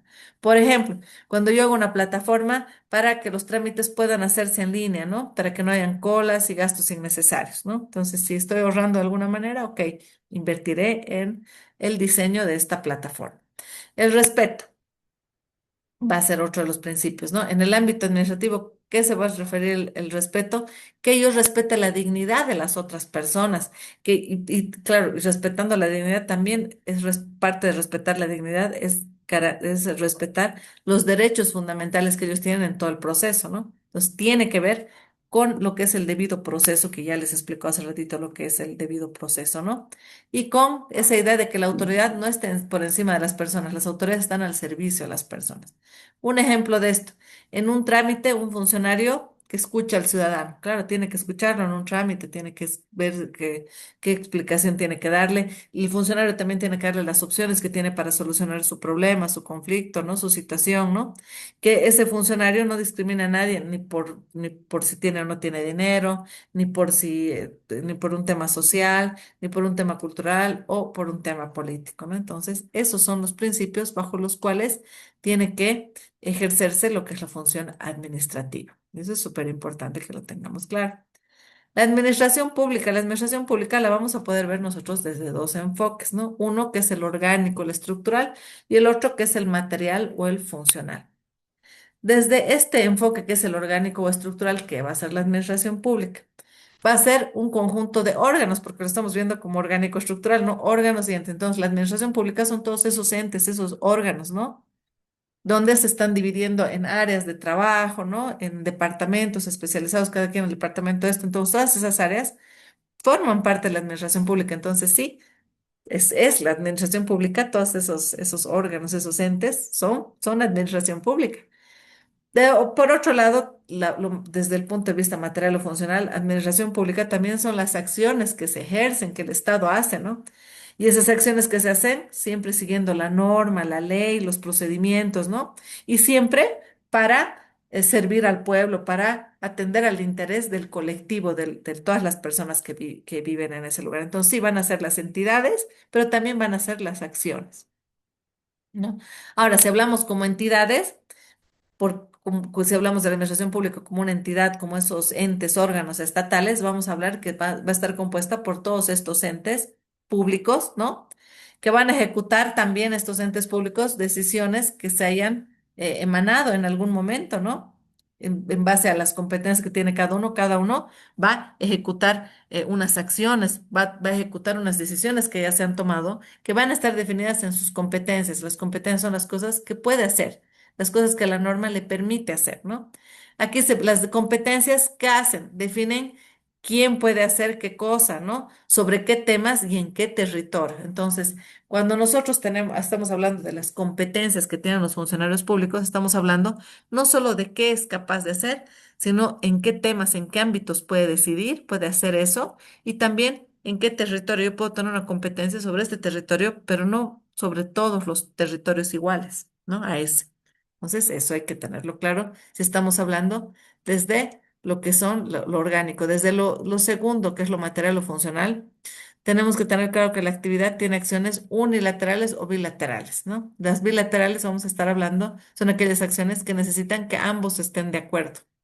Las unilaterales no, suficiente con que uno de ellos esté de acuerdo, ¿no? Podemos tener también acciones individuales o generales que realiza una persona o que se realiza en conjunto con varios, con efectos jurídicos, ¿no? Alguna acción que tiene un efecto jurídico, ¿no? Que están reglamentadas por normas, por ejemplo, ¿no? Y que están orientadas a satisfacer necesidades colectivas. Todas esas van a ser las actividades de la administración pública. Ahora vamos a ir viendo lo que son los órganos y los sujetos estatales. ¿Qué van a hacer? Porque la administración pública va a estar compuesta por órganos y sujetos estatales. Y aquí vamos a ir viendo. ¿Qué van a hacer los órganos del Estado? Son esas unidades que van a formar parte del Estado, ¿no? Un ejemplo de lo que son los órganos del Estado, los ministerios, viceministerios, son órganos del Estado, ¿no? ¿Y qué van a hacer los órganos del Estado? Estos van a ser instituciones, entidades, por ejemplo, que se han creado y que están establecidas su creación, su existencia en la Constitución Política del Estado o también en una ley. No puede existir algo porque sí, porque alguien lo decidió. Tiene que estar escrito, tiene que estar normado, ¿no?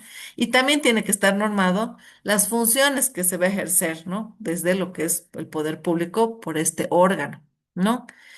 Estos órganos tienen personalidad institucional, es decir, son instituciones, pero son instituciones que no pueden actuar por voluntad propia, tiene que estar normado lo que ellos hagan o no hagan, ¿no? Entonces ahí tenemos funcionarios, jueces, ministros, ¿no?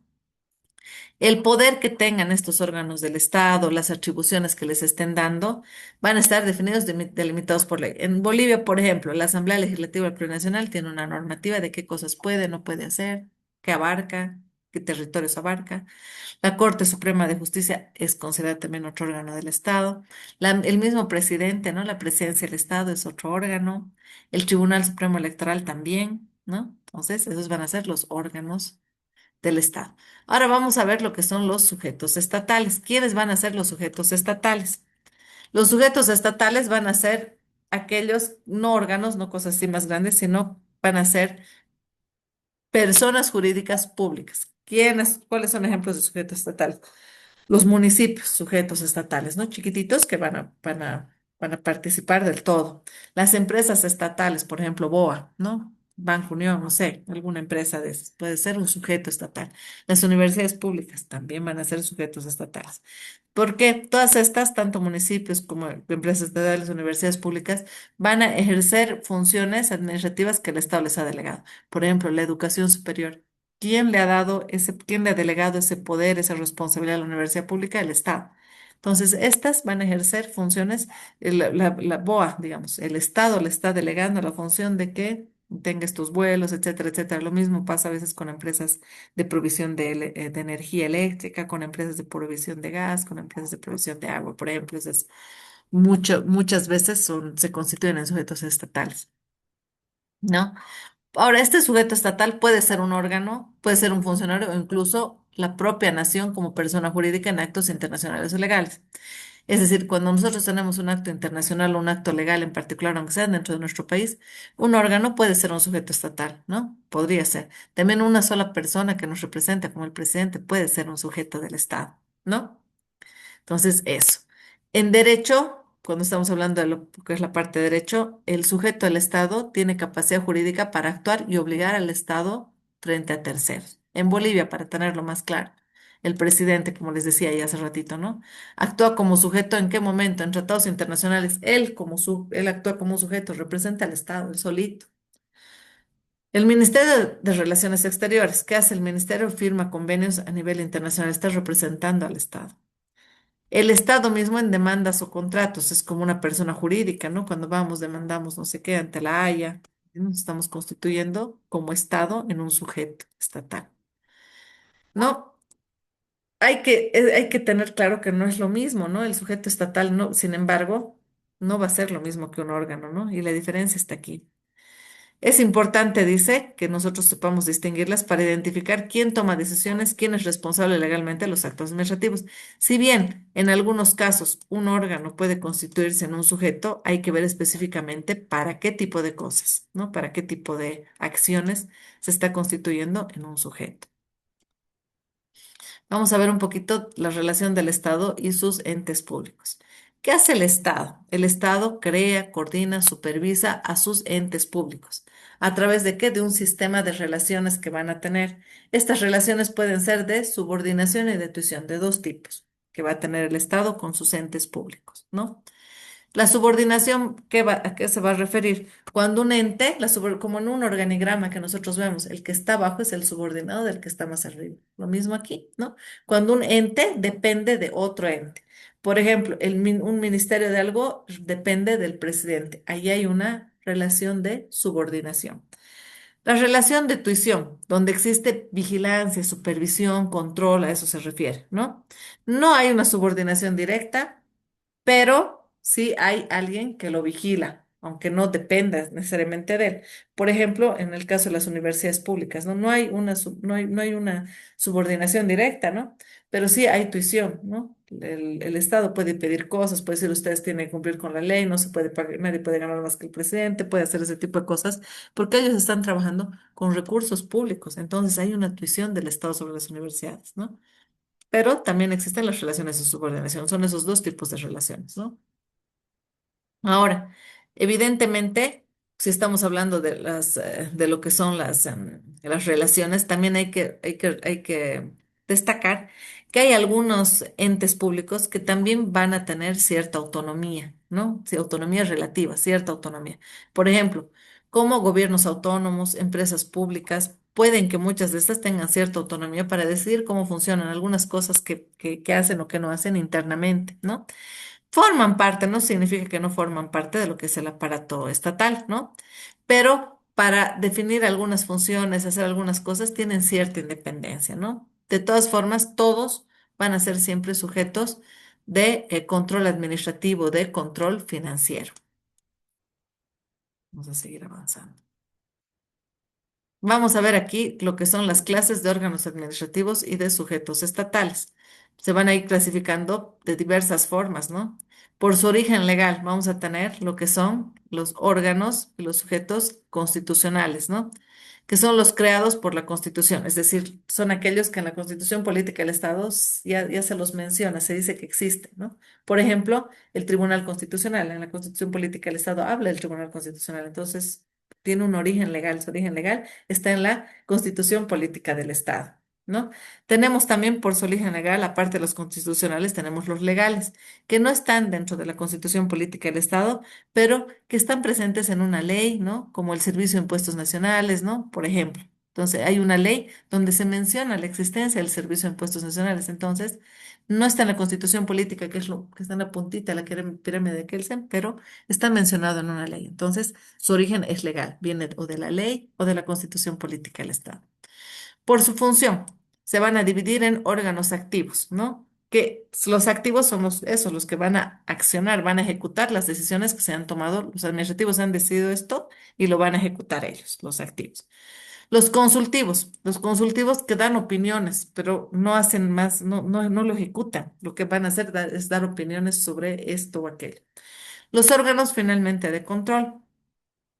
¿Qué van a hacer los órganos de control? Van a vigilar que sea legal, que sea eficiente la administración. Por ejemplo, un órgano de control va a ser la Contraloría, ¿no? Inclusive la gente que trabaja en las universidades públicas, por muy autónomas que sean, tiene que rendir cuentas ante la Contraloría porque está manejando, por ejemplo, recursos públicos. Entonces, la Contraloría es un buen ejemplo de un órgano de control.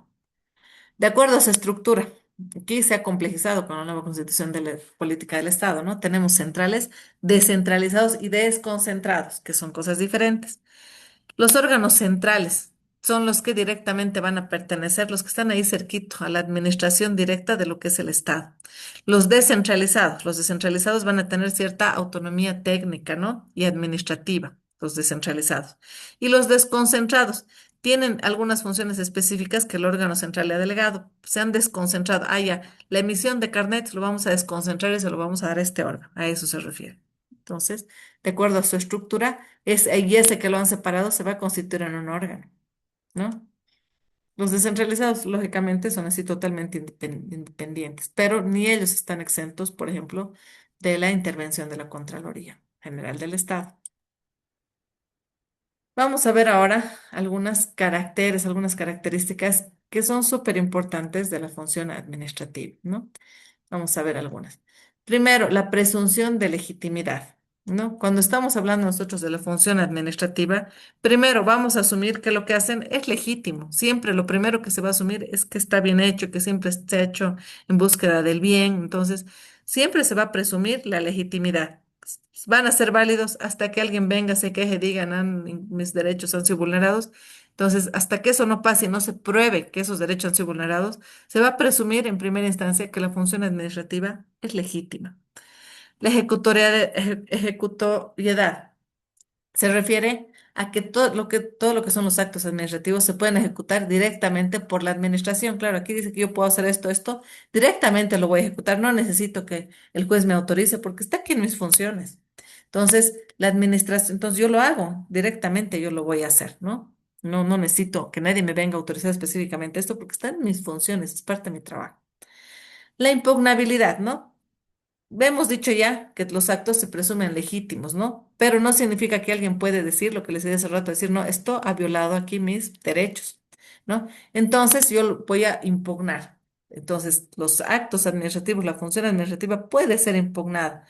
Ya serán, dependiendo qué tipo de queja es, puede ser ante una instancia administrativa y si ahí se soluciona, tal vez ya no se necesita llegar a lo judicial, pero también pueden ser em, impugnadas las acciones, ¿no? De la función administrativa mediante instancias judiciales. Finalidad de interés público, es decir, todo lo que está haciendo la función administrativa tiene que ir en búsqueda del bienestar de toda la población, del bienestar del colectivo, del bienestar general de la población. No puede ser una acción administrativa dirigida a proteger o a velar por intereses de algún privado, ¿no? La legalidad. Cuando hablamos de legalidad, vamos a decir que la función administrativa se tiene que basar en lo que es esto, en lo que es legal, entonces en lo que está normado, ¿no? Tiene que respetar todo lo que está escrito, lo que dicen los procedimientos, lo que la ley dice que forma parte de sus competencias, que son qué cosas puede hacer, en qué momentos, en qué lugares, ¿no? Hasta en qué zona geográfica, inclusive, ¿no? Y lo que tiene que ver con los derechos fundamentales de las personas. Entonces, tiene que respetar los derechos de las personas para que sea legal, ¿no? ¿Qué más de la función administrativa? Coercibilidad, ¿no? Los actos administrativos firmes, dice, ¿no? ¿A qué se refiere? Agotados todos los recursos administrativos disponibles, el ciudadano ya no puede impugnarlo dos veces ante la misma autoridad, ¿no? Pueden ser ejecutados incluso con el uso de la fuerza pública. Entonces, la coercitividad tiene que ver con que, bueno, yo decido administrativamente que vamos a ir y vamos a derribar esos muros porque los han construido de manera ilegal. Entonces, si hemos agotado, ya le he informado al ciudadano, usted no puede construir ese muro, aquí tiene, usted no puede construir, no puede construir, ya le he dicho muchas veces, yo puedo directamente ir y derribar el muro, ¿no? Y el ciudadano, ya si ya lo ha impugnado contra ellos, ya se ha ejecutado que se baje el muro, ya no puede impugnar contra esa misma autoridad otra vez, tendrá que ir a otra instancia, ¿no? Es decir, que la coercitividad tiene que ver con que todos los actos administrativos que son firmes, que tienen que ver con hacer cumplir la ley y todo aquello, se pueden ejecutar de manera coercitiva, es decir, con el uso de la fuerza pública, la policía, ¿no? Por ejemplo. Controlabilidad. Todos los actos de administración pública tienen que ser sujetos a control. ¿A qué tipo de control? Interno, externo y judicial. Vamos a ir analizando cada uno de estos. El control interno, ¿qué va a ser? El control interno va a ser un mecanismo de supervisión que realiza la propia entidad. Es decir, el control interno es cuando nosotros mismos, entre nosotros decimos, bueno, yo los voy a auditar a ustedes, entre nosotros, aquí dentro de este órgano, dentro de esta institución, nos vamos a auditar, nos vamos a controlar. ¿Para qué? Para que los procedimientos que tengamos, los recursos, las decisiones, estén acorde a lo que dice la ley, a nuestras políticas internas dentro de esta institución, ¿no? Cuando hablamos de este control interno, generalmente nosotros lo hacemos antes de que venga alguien de afuera, como por ejemplo la Contraloría, a sancionarnos. Entonces, lo que hacemos es para prevenir que no esté pasando nada malo. Y si algo está pasando, para poder corregir a tiempo, ¿no? Entonces, hacer este control interno va a permitir a todas las personas que nosotros podamos detectar algún error, ¿no? En específico, antes de que se cause daño, corregir las cosas que están pasando. En Bolivia, por ejemplo, lo que son las auditorías internas en los ministerios o en las universidades públicas, ¿no? Puede ser un buen ejemplo, ¿no? Tiene que ver con supervisar procedimientos administrativos de los departamentos, ¿no? Revisar que los gastos, por ejemplo, de algo, también es otro ejemplo, cumplan con las normas presupuestarias. Eso es el control interno. El control externo, como lo dice su mismo nombre, ya no va a ser ejercido por nadie que esté dentro de la misma institución, sino que va a haber un órgano afuera de esta institución que va a ejercer ese control, ¿no? Entonces, que generalmente estos órganos de control externo dependen del poder ejecutivo, ¿no? ¿Y para qué? ¿Cuál es el objetivo del control externo? Que las instituciones públicas cumplan con la ley, estén manejando bien los recursos que hay adentro, no estén haciendo entre ellos unos pactos y para incumplir con lo que dice la normativa, ¿no?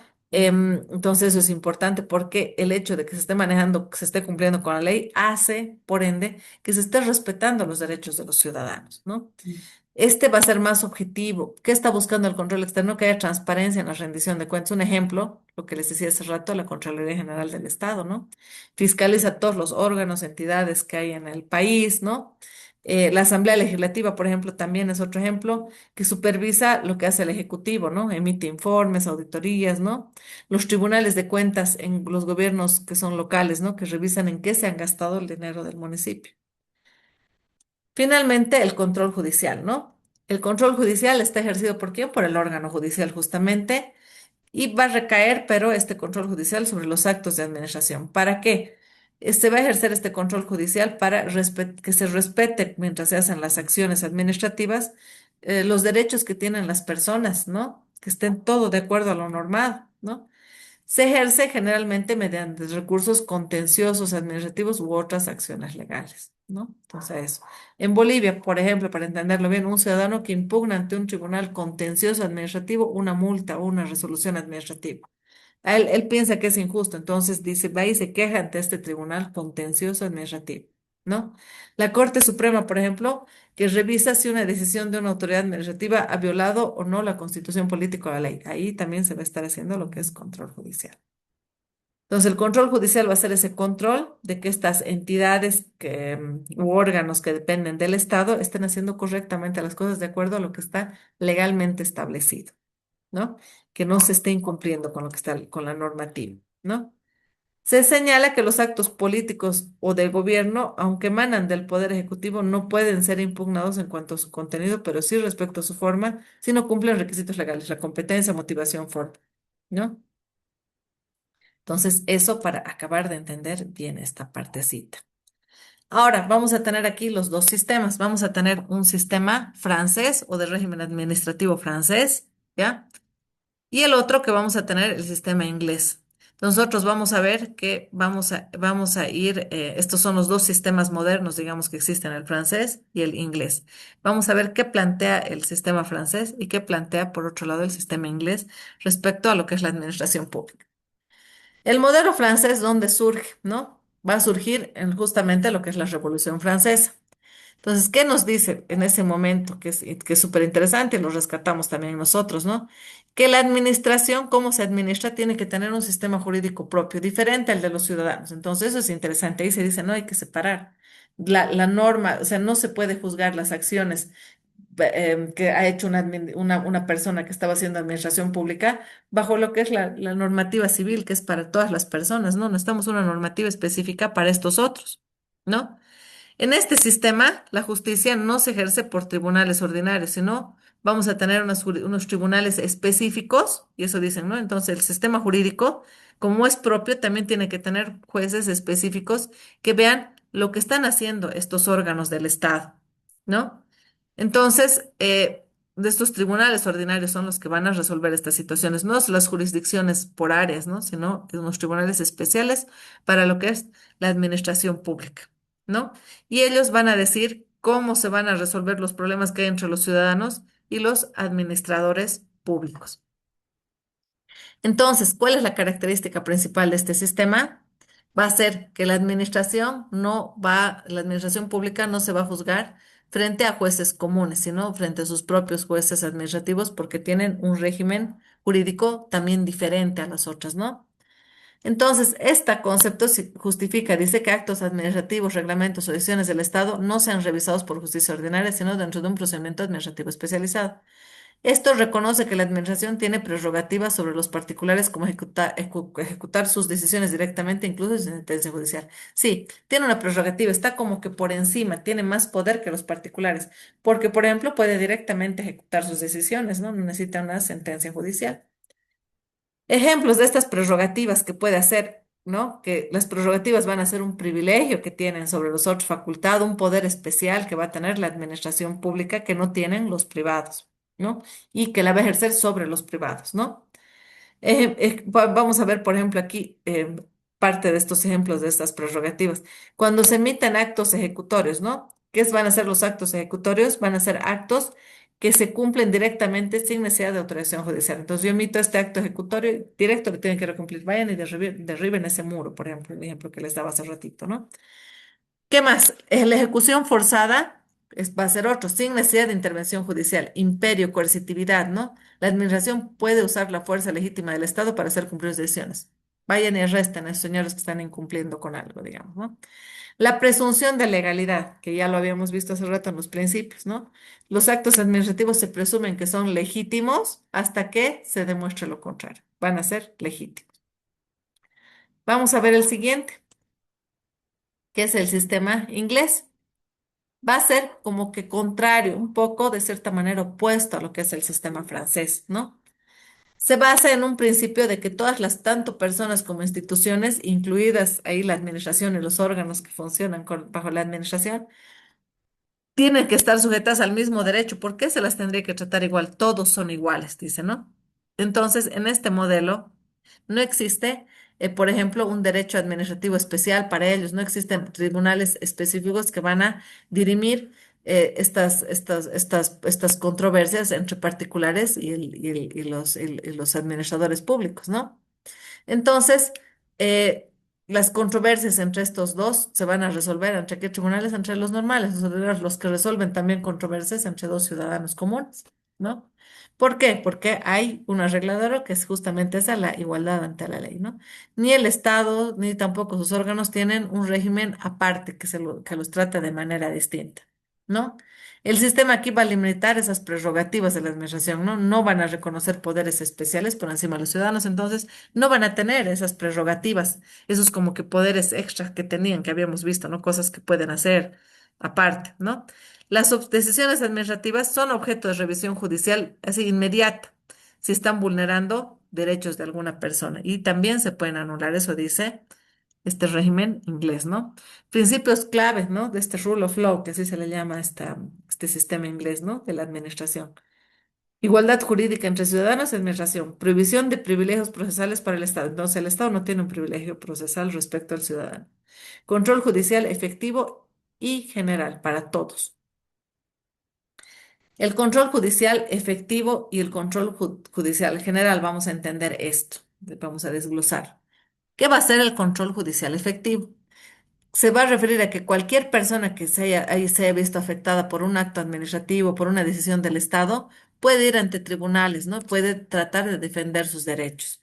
Es efectivo, sí, este control judicial, porque el ciudadano tiene la garantía de que el juez puede revisar y anular en algún caso esos actos que sean ilegales o arbitrarios. Por ejemplo, vamos a construir una calle aquí sobre su casa, él puede ir y quejarse. El control judicial general. ¿Qué se refiere al control judicial general? Todos los actos que están de la administración pública están sujetos a revisión judicial. No hay nada que no se pueda llevar ante los juzgados. No importa quién sea la autoridad, si es el presidente o si es un acto muy específico. En general, es decir, para todos no hay excepciones para estos actos, ¿no? Que pueden afectar derechos. Si afecta derechos, todos van a estar sujetos a los procesos judiciales, ¿no? Ahora, ¿cómo se aplica esto en nuestro contexto, en lo que es el contexto boliviano? En Bolivia hemos hecho como que una mezcla de ambos. En muchos países de Latinoamérica se ha hecho una mezcla de estos dos sistemas que acabamos de ver, ¿no? Por ejemplo, tenemos tribunales ordinarios que sí controlan actos administrativos y eso responde al modelo inglés, ¿no? Entonces, en un tribunal ordinario se puede ver también un acto administrativo. Pero también se reconocen, por el otro lado, las prerrogativas. ¿Qué eran las prerrogativas? Esos beneficios extras que tenía el Estado, ¿no? En la parte de la ejecución de la administración pública. Facultades, esas eran prerrogativas, derechos, privilegios especiales que tiene una persona, una institución, una autoridad, ¿no? Ya sea por su rol o por su posición. Por ejemplo, aquí en Bolivia el presidente no puede ser juzgado, no se le puede meter demandas, ¿sí? Mientras esté ejerciendo su función, ¿no? Entonces, eso lo rescatan de qué? Del modelo francés, ¿no? Por ejemplo, que pueden ejecutar una decisión de manera directa, se presume la legalidad, ¿no? Los actos administrativos son legales, válidos mientras no se demuestre lo contrario, todo eso está respondiendo al modelo francés, ¿no? Entonces, estas dos cosas hacen que nosotros convivamos en lo que tiene que ver la administración pública en un modelo que es mixto, ¿no? La administración está sometida, por ejemplo, al derecho, pero tiene ciertas prerrogativas que limitan, se van a limitar en función al interés público. Entonces, se ha hecho una mezcla de ambas, no solo en Bolivia, en varios países de lo que vamos a considerar América Latina, ¿no? Vamos a ver ahorita aquí cuál es la potestad de la administración, ¿no? Las potestades, ¿cuáles van a ser? La administración pública va a actuar entonces bajo un régimen jurídico especial. Entonces va a haber una normativa que va a ser específica para la función pública. Vamos a tener leyes, normas, reglamentos, procedimientos diferentes a los del derecho privado, ¿no? Que les va a otorgar facultades y potestades también públicas, ¿no? Estas potestades o facultades que se les van a dar a la administración pública, le van a dar una posición de, ellos van a ser superiores frente a los ciudadanos mientras se relacionen con ellos, ¿no? Y eso va a permitir que puedan cumplir sus funciones de manera eficaz. Yo le digo, no, usted no puede hacer ese trámite, le he dicho que no. Ah, superioridad, ¿no? Respecto al ciudadano. No, no estamos en igual. Yo he dicho esto y esto. Ah, yo he dicho que desde mañana se cumplen se paga esto en tal lugar, ahora se paga esto en tal lugar, ¿no? El Estado como persona de existencia necesaria, ¿no? El Estado se considera, hemos visto ya hace rato, como un sujeto, ¿no? Es una persona jurídica, colectiva, que es importantísimo que exista, ¿no? No puede no existir en un ordenamiento jurídico, tiene que existir. Entonces, su existencia es necesaria. Es diferente a otras personas jurídicas, sí es diferente, ¿no? ¿Por qué? Vamos a tener otras personas jurídicas de asociaciones, fundaciones, sociedades, pero que no van a tener las mismas funciones, los mismos fines que tiene el Estado. Es totalmente diferente, ¿no? Esta cualidad que va a tener, ¿no? Le va a permitir que sea una persona de existencia necesaria, le va a permitir que él va a tener derechos y obligaciones diferentes al resto. Va a actuar también en el ámbito privado, porque una institución pública puede ir y podemos arrendar un espacio, ¿no? El Estado puede. El Estado puede también comprar cosas, ¿no? A un privado, ¿no? Entonces ahí se lo va a juzgar bajo la norma general, ¿no? Va a entrar como un comprador cualquiera y como un vendedor cualquiera. Cuando esté teniendo estas acciones en el ámbito privado, se le va a juzgar así. Pero cuando tenga acciones en el ámbito público y se le juzgue como autoridad, ahí va a tener prerrogativas, ¿no? Que va a tener una situación de superioridad frente al ciudadano, ¿ya? Vamos a ver un poquito lo que es la capacidad privada y la capacidad pública. ¿Qué va a ser la capacidad privada? El Estado puede celebrar actos, contratos regidos por el derecho privado, lo que les decía, cuando compra, arrienda, como privado, ¿no? Igual que cualquier otra persona jurídica, como privado, y se lo va, así, bajo esa normativa, se lo va a juzgar. En estos casos no hay prerrogativas, no tiene otro privilegio, es como cualquier persona, no tiene un derecho especial, ¿no? Entonces se somete a la justicia ordinaria, ¿no? Si hay un problema o una controversia. La capacidad pública, en su capacidad pública, el Estado entonces sí tiene prerrogativas, sí es superior a los demás, tiene que tener autoridad porque tiene que también establecer acciones coercitivas, punitivas, y está representando el interés de todos frente a veces a alguien que quiere fregar las cosas. Entonces tiene poderes especiales. Tiene poder, por ejemplo, él puede imponer sanciones, puede ejecutar actos sin orden judicial previo, puede dictar reglamentos, puede expropiar, esto me pertenece, no les pertenece a ellos, puede restringir derechos de las personas con fundamento legal, es decir, si la ley lo dice, puede a una persona quitarle ciertos derechos, ¿no? Siempre y cuando haya un interés público que sea superior, puede hacerlo. ¿Qué más? El régimen exorbitante del derecho privado, perdón. ¿A qué se va a referir? ¿De qué vamos a estar hablando? El régimen exorbitante del derecho privado. Son un conjunto de prerrogativas que tiene la administración y que exceden lo permitido a los ciudadanos o empresas privadas. Entonces, son esas prerrogativas o esas ventajas, cosas extra que puede hacer la administración, que se excede, o sea, que no se les permite a los privados, ¿no? Entonces, es un régimen exorbitante al derecho privado. Tienen más cosas, más derechos que los privados, ¿no? Y este régimen se expresa en varias potestades, poderes legales que tiene la autoridad para gobernar, para regular, para sancionar y decidir, que legitiman la acción unilateral y ejecutiva del Estado. Vamos a ver cuáles son estas potestades entonces, de aquí que vemos que son poderes, ¿no? Que va a tener el Estado, en las cuales se va a expresar este régimen exorbitante del derecho privado. La potestad imperativa. También este conoce, dice, como potestad de mando. Permite a la administración hacer qué cosas, dictar órdenes que sean vinculantes. Cuando hablamos de órdenes vinculantes, son órdenes que no podemos ignorar, ninguno de los ciudadanos. Estamos obligados a conocer eso porque son vinculantes. Entonces, todos tenemos el deber, la obligación de conocer estas órdenes. Tiene que ver con la potestad imperativa. Imponer sanciones disciplinarias a servidores públicos y sanciones correctivas a administrados, multas, clausuras, cancelaciones. A los públicos, alguna sanción disciplinaria por algo que han hecho mal, ¿no? Y administrados o a las personas, si parqueamos en un lugar incorrecto, multas, clausura de su negocio porque no cumplió con normas de salubridad, cancelación de la licencia porque ha hecho algo fuera de lugar o porque ha vencido, ¿no? ¿Qué más? La potestad imperativa va a permitir ejercer funciones de vigilar, controlar, ¿no? Por ejemplo, en sectores como salud, transporte, comercio, construcción, que es importante que el Estado intervenga, ¿no? Si no, nos dan una salud de cualquier calidad, un transporte que no es de calidad, ¿no? A eso se refiere. O hacen obras que no son de calidad y que pueden poner en riesgo incluso nuestra salud, que pueden poner en riesgo nuestra vida, ¿no? Entonces, a eso se refiere. La potestad ejecutiva, ¿cuál va a ser la potestad ejecutiva? Vamos a dar esto. Listo. Va a permitir la potestad ejecutiva que la administración ejecute directamente sus decisiones. No necesita que un juez diga que puede hacerlo. Por ejemplo, embargar bienes. ¿Puede hacerlo? Sí, puede. Un bien, no necesariamente el juez a veces tiene que decirlo. Cobro coactivo de tributos. Clausurar establecimientos. Recuperación forzosa de bienes del Estado. Alguien se llevó algo, lo recuperamos con la policía, ¿no? Basada en el principio de autotutela administrativa, que ellos mismos se tutelan y deciden qué hacen, ¿no? Para poder cumplir con sus objetivos y no necesita depender del Poder Judicial. Aunque luego, si se ve que ha habido una vulneración, el ciudadano puede ir, ¿no? Acudir a instancias judiciales. La potestad finalmente, que va a ser la reglamentaria, ¿no? Aquí la facultad, vamos a estar hablando de esa facultad que va a tener el Estado de emitir normas de alcance general, es decir, una norma para todos los ciudadanos, para todos, lo que hemos visto últimamente, ¿no? Hemos visto que se ha ejercido por parte del presidente la potestad reglamentaria, ¿no? Que va a regular, en este caso, la actividad administrativa, pero eso es la potestad reglamentaria, es cuando emite algo para todos. Si hablamos de la función administrativa, va a ser una norma para la actividad administrativa en particular pública, ¿no? Ejemplos, ¿no? Los reglamentos que están detallando la aplicación de leyes, normas, aspectos operativos que establecen condiciones para concesiones, licencias, autorizaciones, ¿no? Reglamentos tributarios, reglamentos sanitarios, reglamentos municipales de transporte, todos aquellos van a ser buenos ejemplos de cómo se está ejerciendo la potestad reglamentaria mediante un régimen exorbitante de derecho privado. Ahora sí, vamos a ver lo que es, a pesar de que ya les he dicho más o menos lo que es la competencia, vamos a ver de detalle lo que es este en particular concepto de competencia y de jerarquía administrativa.